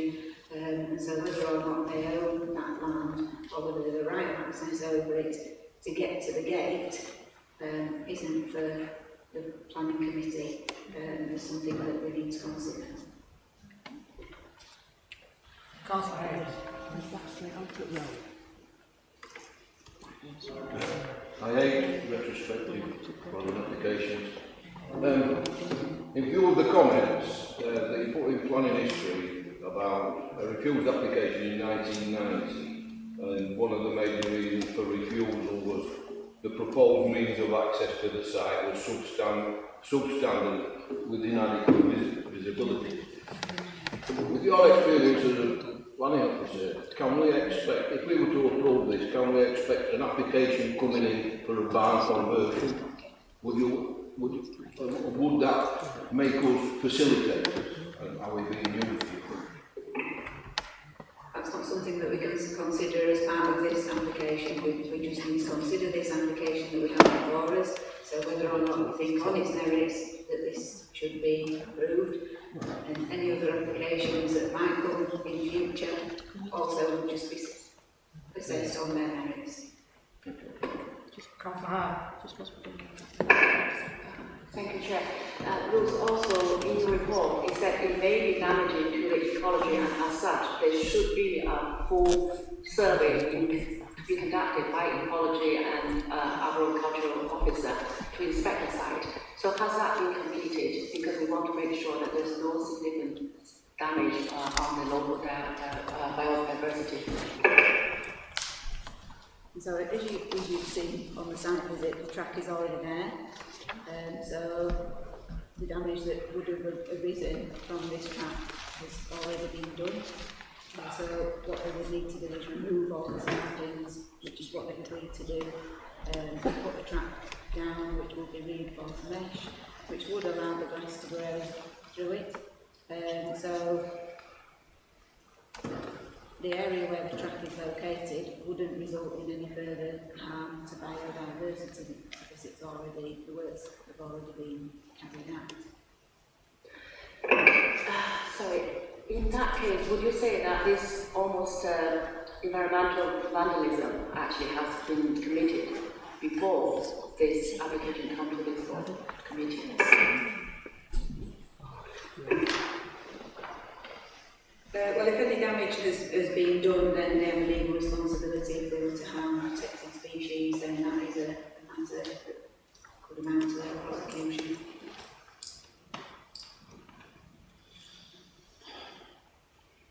Councillor Azad. Can I ask our highways officer? I'm just thinking you should be telling us what you know. Scalpings, when they've been put down, do they have to be rolled over and do they have to be bedded in before people can walk on it properly? It's just that it's been said here that these scalpings have been put down and no traffic's been over. But when we visited, we were able to walk over it and it wasn't uneven or anything like that. It was as though a steamroller had been over it and laid it flattish. Just on your expert. We've not had any information provided on the actual construction of the track as it is. I suspect that it was rolled when it was actually installed, so there may not have been regular traffic using it since it's been installed. But I suspect it sounds like it's adequate for people to walk on. So it's obviously not just being put down and left. So it seems like it has had some sort of rolling at the time when it was installed. But I think that, as has been said, that would be removed and the grass creep would be put down to replace it. Okay, thank you.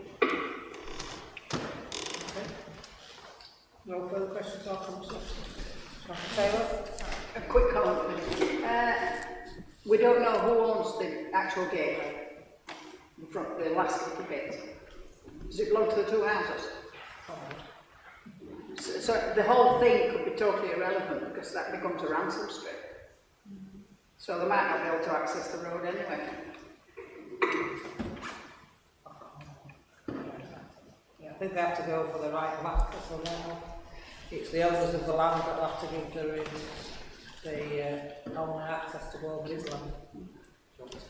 Yeah. Yeah, the issues over access really not material to the applications before you. You're just looking at the Wakefield planning permission for this grass creep track. Matters of implementation will be for the applicant to sort out with relevant parties. It appears that he's completed all the relevant certificates. So, okay. Thank you, Chair.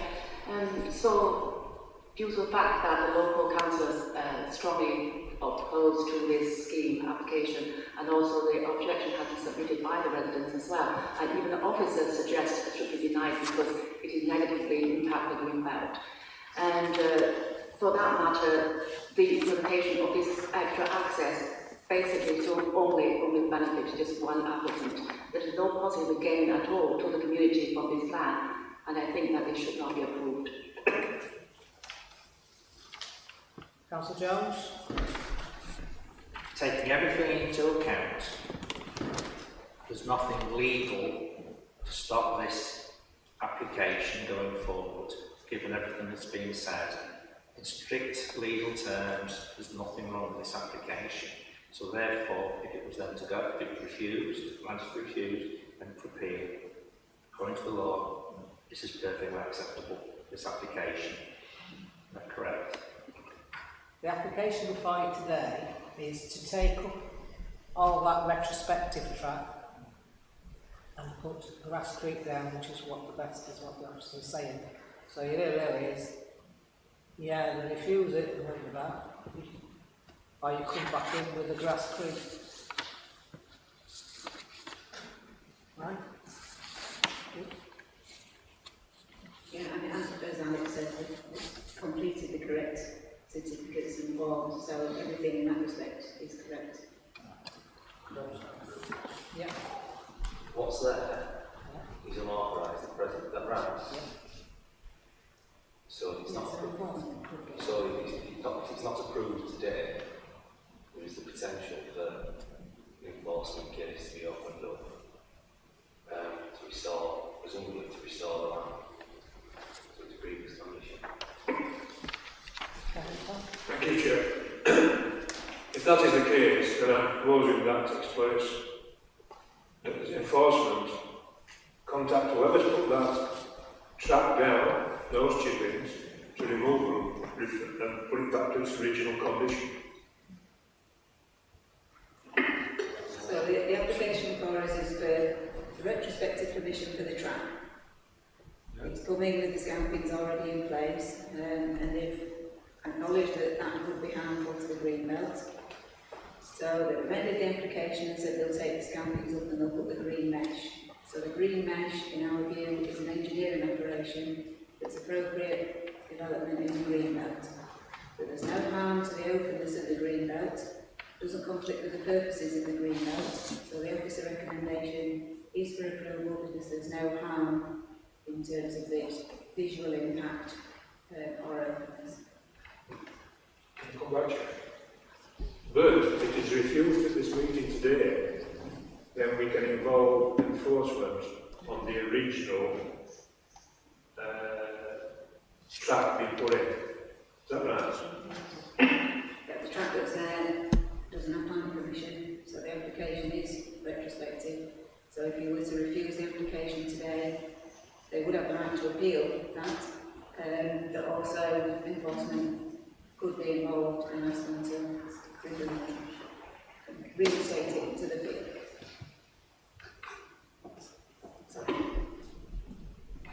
Thank you, Chair.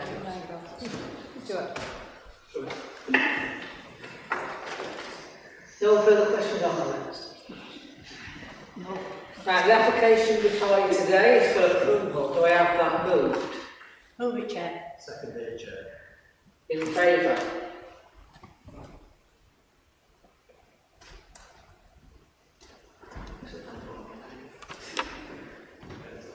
Against?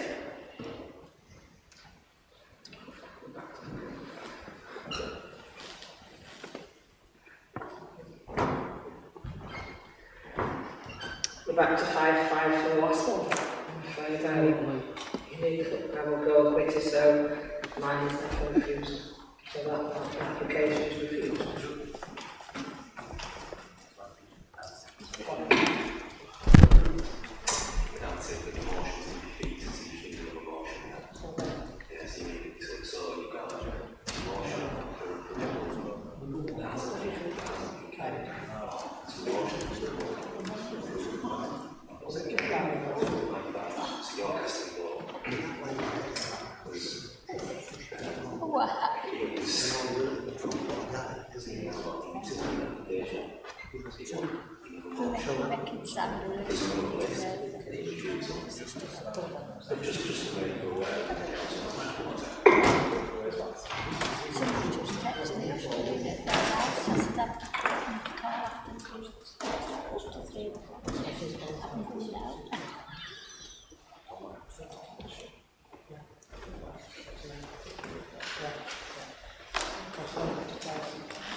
She was desperate. She was desperate. Yeah, she did it to go. She wrong. No.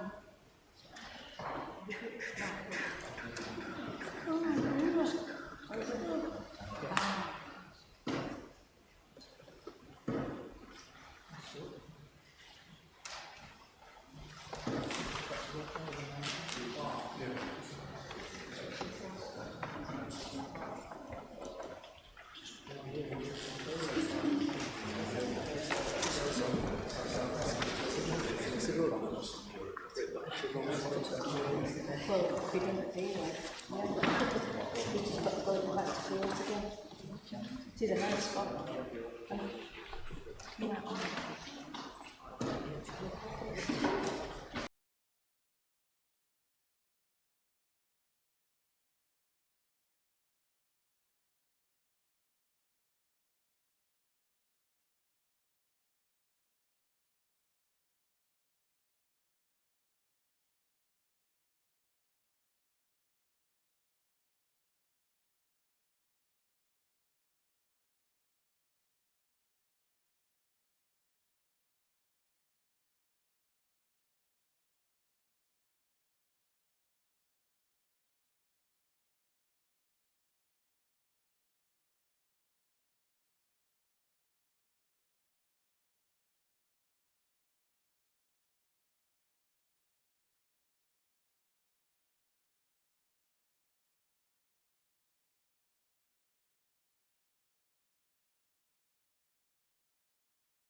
Well, we're women of a certain age. Leave it to go. That back again. That was defeated, so now we're going across the floor. Over to you. Thank you, Chair. Can I move a motion for refusal, Chair, on the grounds of highways and the green belt? Do I have that seconded? In favour?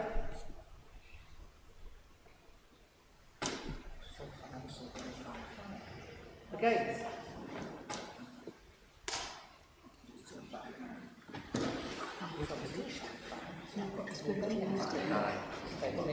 So I will go against, so the casting vote is that is for refusal. For reasons, Stuart has, sorry, Councillor Christopher already done two for refusal for green belt and highways issues. Anything for?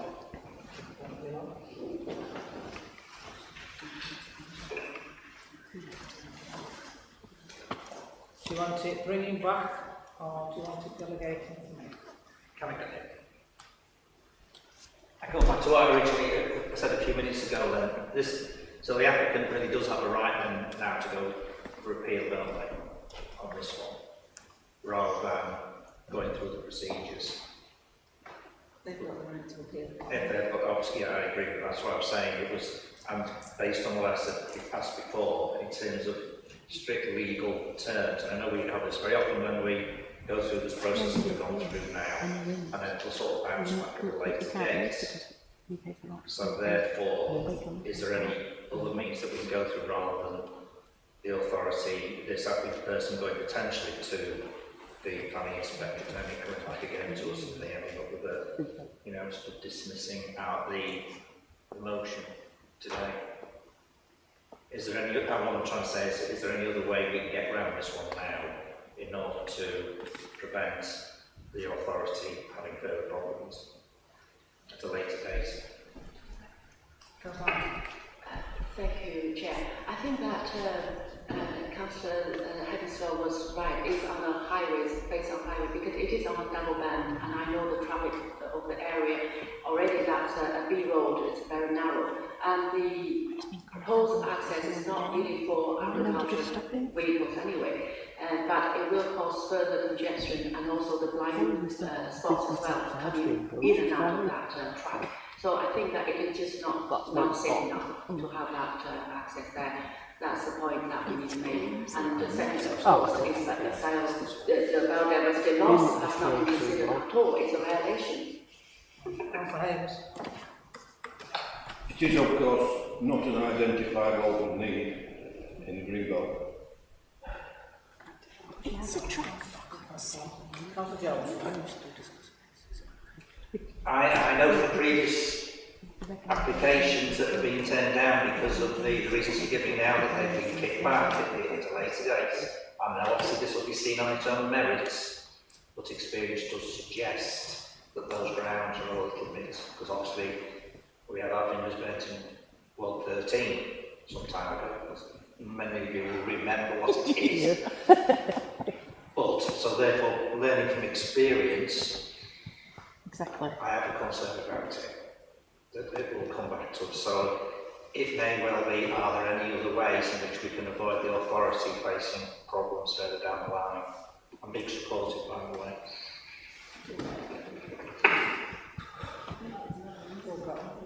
Listen to me. We've got the green belt, which is the character of the site. It was a field, it didn't have an access through it. The accesses were from the house and further on the backfield. But it could have it's got a grass, it's not an agriculture, it's just been a lawn. But it could go down that field, whether it's that track or not. It couldn't go through that track.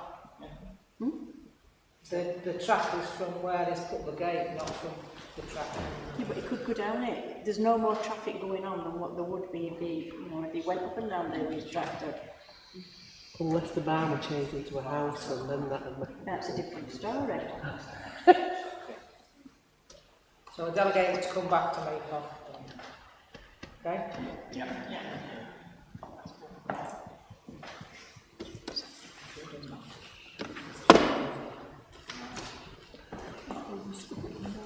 Left it. He's gonna move.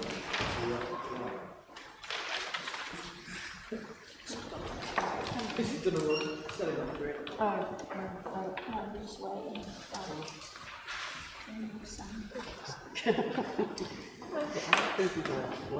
He is, he's out.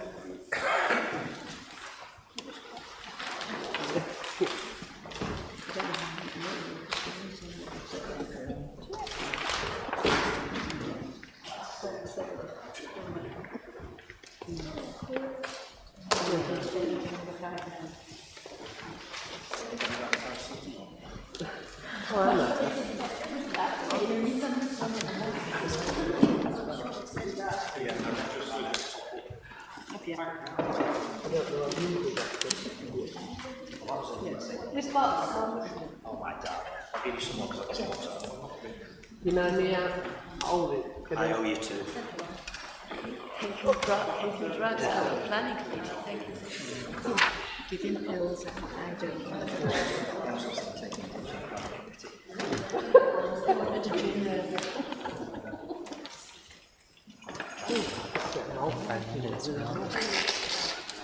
I've got an orange, I forgot my back work wrong. Yeah.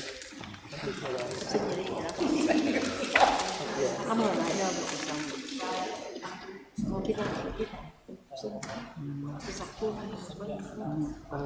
Where's it banana? Strawberries, really.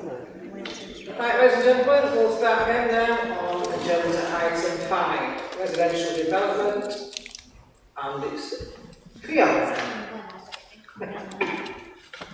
Thank you, Chair.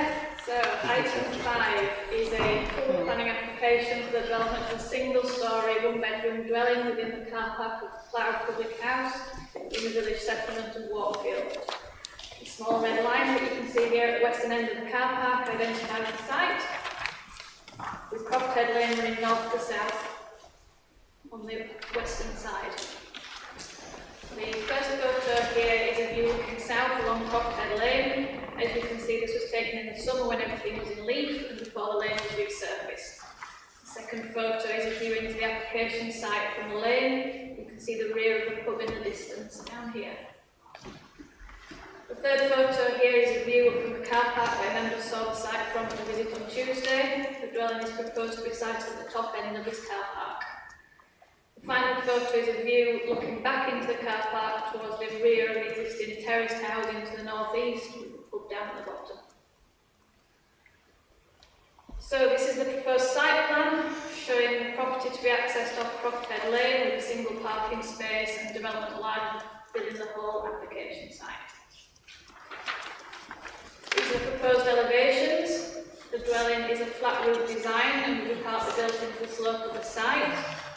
This is the view from Crofthead Lane. And the view of that would be across the flat roof with a safety hedge to be planted to discourage access to the roof. The opposite view from the car park shows the full elevation with high-level windows serving the living space and extending towards the southern site boundary to enclose a small courtyard garden. The main door and bifold windows serving the living space are on the south side facing elevation that will look into the courtyard garden. The side elevations with boundary walls show the change in land levels that would be used to partly position the property into the slope of the site. So these are the floor plans showing the roof level from Crofthead Lane with roof lights serving the bedroom over here, and the ensuite bathroom providing further light into the living space. There are steps down to the door and garden and the single parking space at the level with Crofthead Lane. There's a drop of approximately 2.75 metres from the parking space down to the garden. There's open plan living space with kitchen and high level windows onto the car park here with the bifold doors onto the garden. Perhaps that one's the best view. So the site is located within the Greenbelt infill settlement of Wakefield. The most up-to-date policies and guidance for development in this location is provided by the National Planning Policy Framework. Paragraph 149 of the framework states that the construction of new buildings should be regarded as inappropriate in the Greenbelt. An exception to this would be the partial redevelopment of previously developed land, where the development would not have a greater impact on the openness of the Greenbelt and the purchase of including land within it than the existing development. The existing development in this instance being the car park and a planted boundary.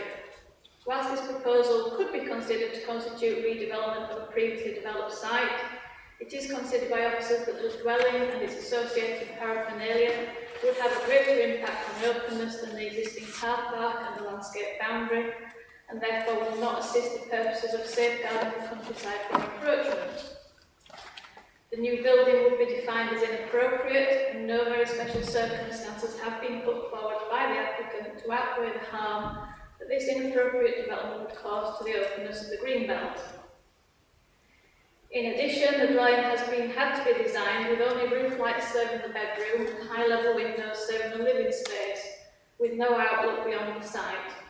The bifold doors look out onto a sunken garden area measuring approximately 20 square metres that has had to be enclosed with high boundary treatments to create a sense of privacy. Position of the dwelling immediately abutting the car park would not allow for any separation between the entrance of the public house and the personal space for future occupants. The officer report contained within the agenda provides further detailed assessment of these Greenbelt and residential amenity considerations. Members will also see the report addresses all relevant issues, including assessment of the access by Crofthead Lane, drainage and security. No concerns are raised in any other regard subject to the imposition of conditions. It's also noted that there is some local support for the proposal, including from Councillor Dagger.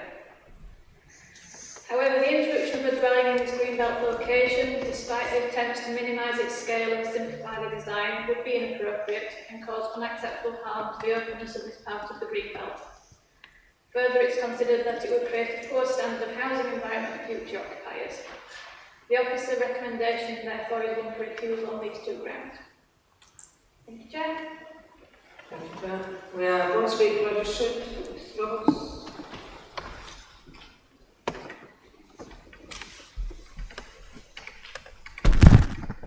You do it from there? Broken.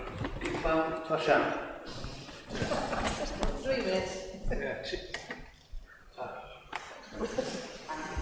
Apologies. Thank you, Chair and members. This application essentially boils down to two key issues. The first is whether the scheme would have an adverse impact on the openness of the greenbelt, and the second is whether future residents of the proposed dwelling would benefit from a high standard of living environment. It should be noted that both of these issues are subjective. Whilst we respect the views of officers, it's our opinion that the proposal demonstrates policy compliance on both fronts. Our opinion appears to be shared by local residents, the parish council and elected members for the area, none of whom have objected to the proposal. Indeed, and rarely for the Greenbelt scheme, the application has attracted positive feedback and letters of support. At present, the site is an unattractive and underutilised area of land. The proposed scheme has been deliberately designed so that it would be hardly visible from outside of the site, and during the consideration of the application, the applicant agreed to remove the first floor element from the dwelling. The combination of land levels at the site, a flat roof design, and appropriate screening would effectively ensure that the only real place that you can see the development will be if you are hovering directly above it. This is a considered, deliberate design solution which would sufficiently respect the character of the area and would not harm the openness of the greenbelt. The proposed dwelling will be spread over an area of 85 square metres and will contain a large ensuite double bedroom, open plan kitchen living room and a separate utility. The proposal would also benefit from a courtyard garden area which will be highly private and provide a comfortable area for sitting out and relaxation in warmer weather. The proposed dwelling is well in excess of minimum standards in terms of floor area, and it's considered that it will be a highly desirable form of accommodation for a small household such as an individual person or couple. It should also be noted that the proposal would make a positive contribution to the mix of house types in the area, which are presently dominated by family-sized properties. The dwelling will be ideal for a first-time buyer or someone looking to downsize. In our view, the proposal will provide an excellent standard of living accommodation for future residents, and we do not agree with officers' views in this regard. In summary, this is a well-designed and considered approach for the site, which strikes the appropriate balance between providing residential accommodation, protecting the greenbelt, and ensuring a high standard of living environment. The scheme has received support from the local community, and members are respectfully encouraged to approve this application. Thank you. Any questions, Mr. Roberts? Councillor Pleasant? You've just told us about why they want this application and everything. I think some of the concerns are there's no natural light except for the roof part. Can you explain that? I think there's 3 lights going alongside of it, but I think that looks onto a builder's yard, I think. Am I right there? Yeah, I think it's a builder's yard on one side, and then there's housing on other. How can you convince us that that's a nice view for anybody? And from the front view, it leads onto a car park. So how can you convince us that that's a nice view for anybody as well, please? The key sources of light are those patio doors that you can see which face towards the proposed garden area on the side elevation, top right hand corner. So they would provide good levels of light. And you've also got, if you go back to the roof plan, you've got 5 large roof lights which would again provide a large amount of light into those rooms. There's no getting away from the fact that it is a constrained site. There's only a certain number of windows and doors that we can fit into the site, but it's our opinion that on balance that the amount of harm caused by that lack of outlook isn't sufficient to warrant the refusal of the application.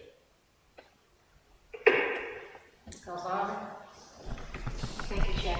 So, Mr. Roberts, so where the existing car park will be if the proposal go ahead?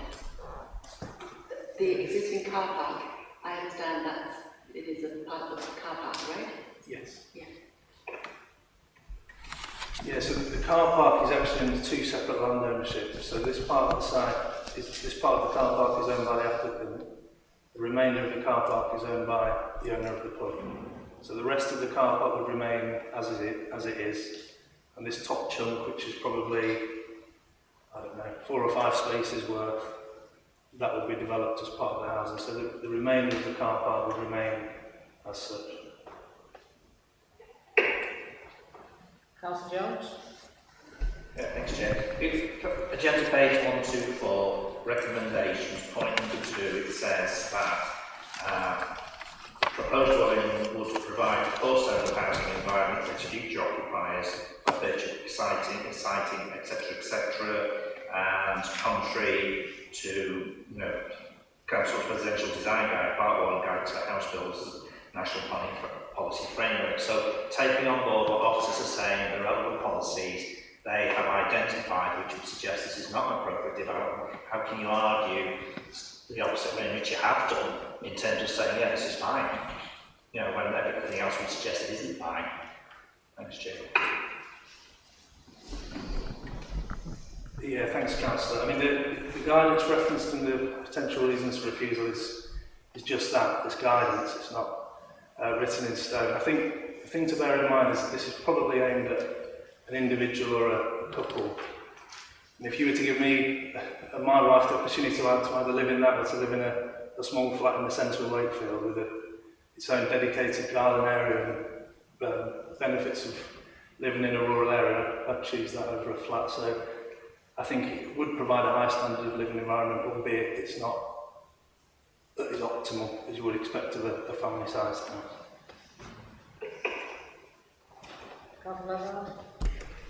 Thank you.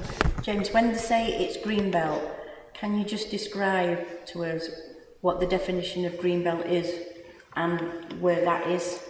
Because to me, that is not greenbelt, that is a car park and it's an infill. To me, a greenbelt is like what we've just been doing, where it's been green, luscious land.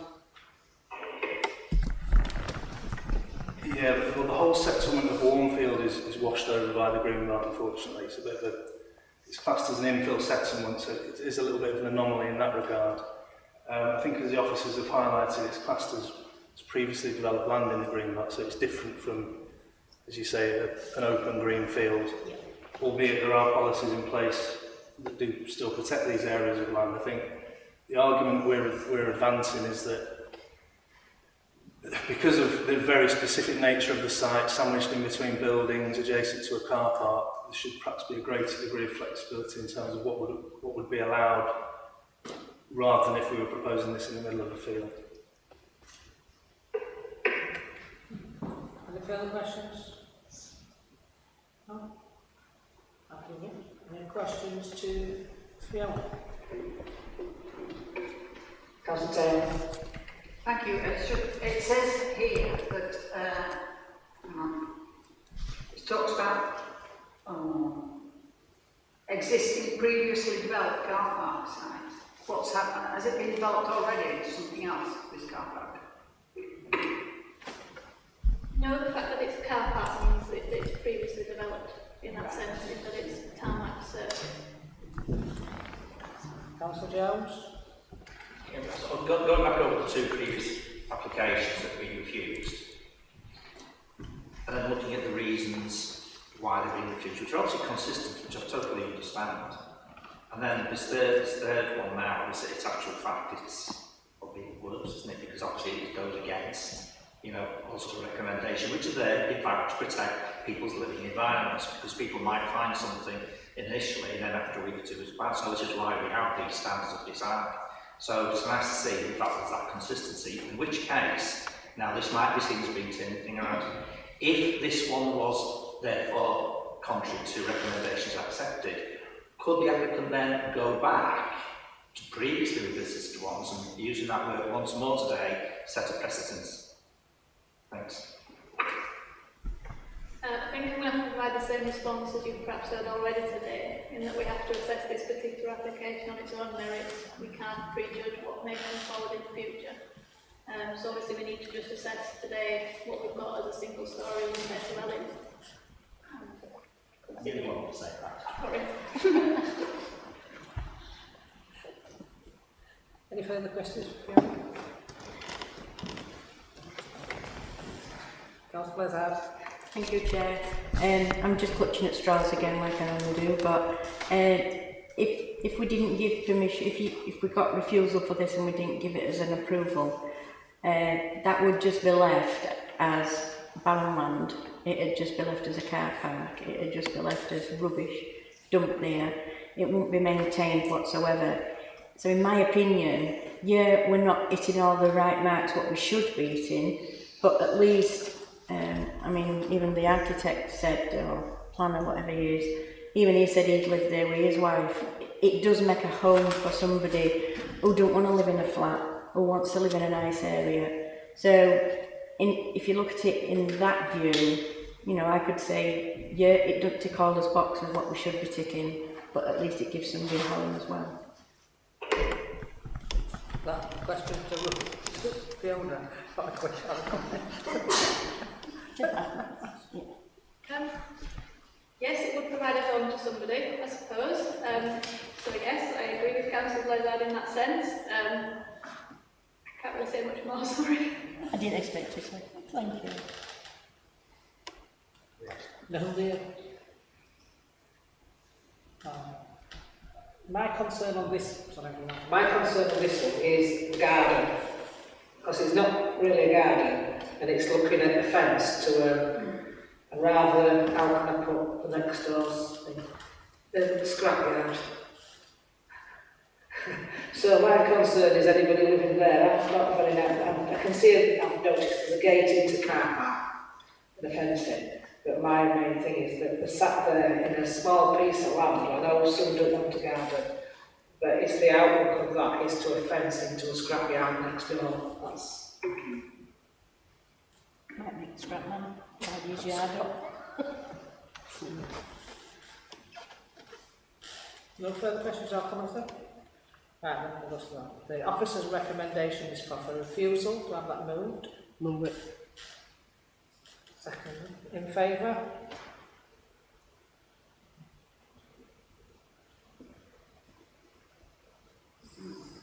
Against? Abstentions?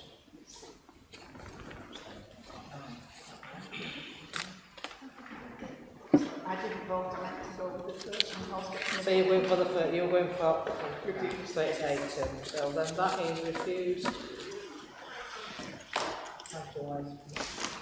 Thank you, ladies and gentlemen. I know it's been a long one.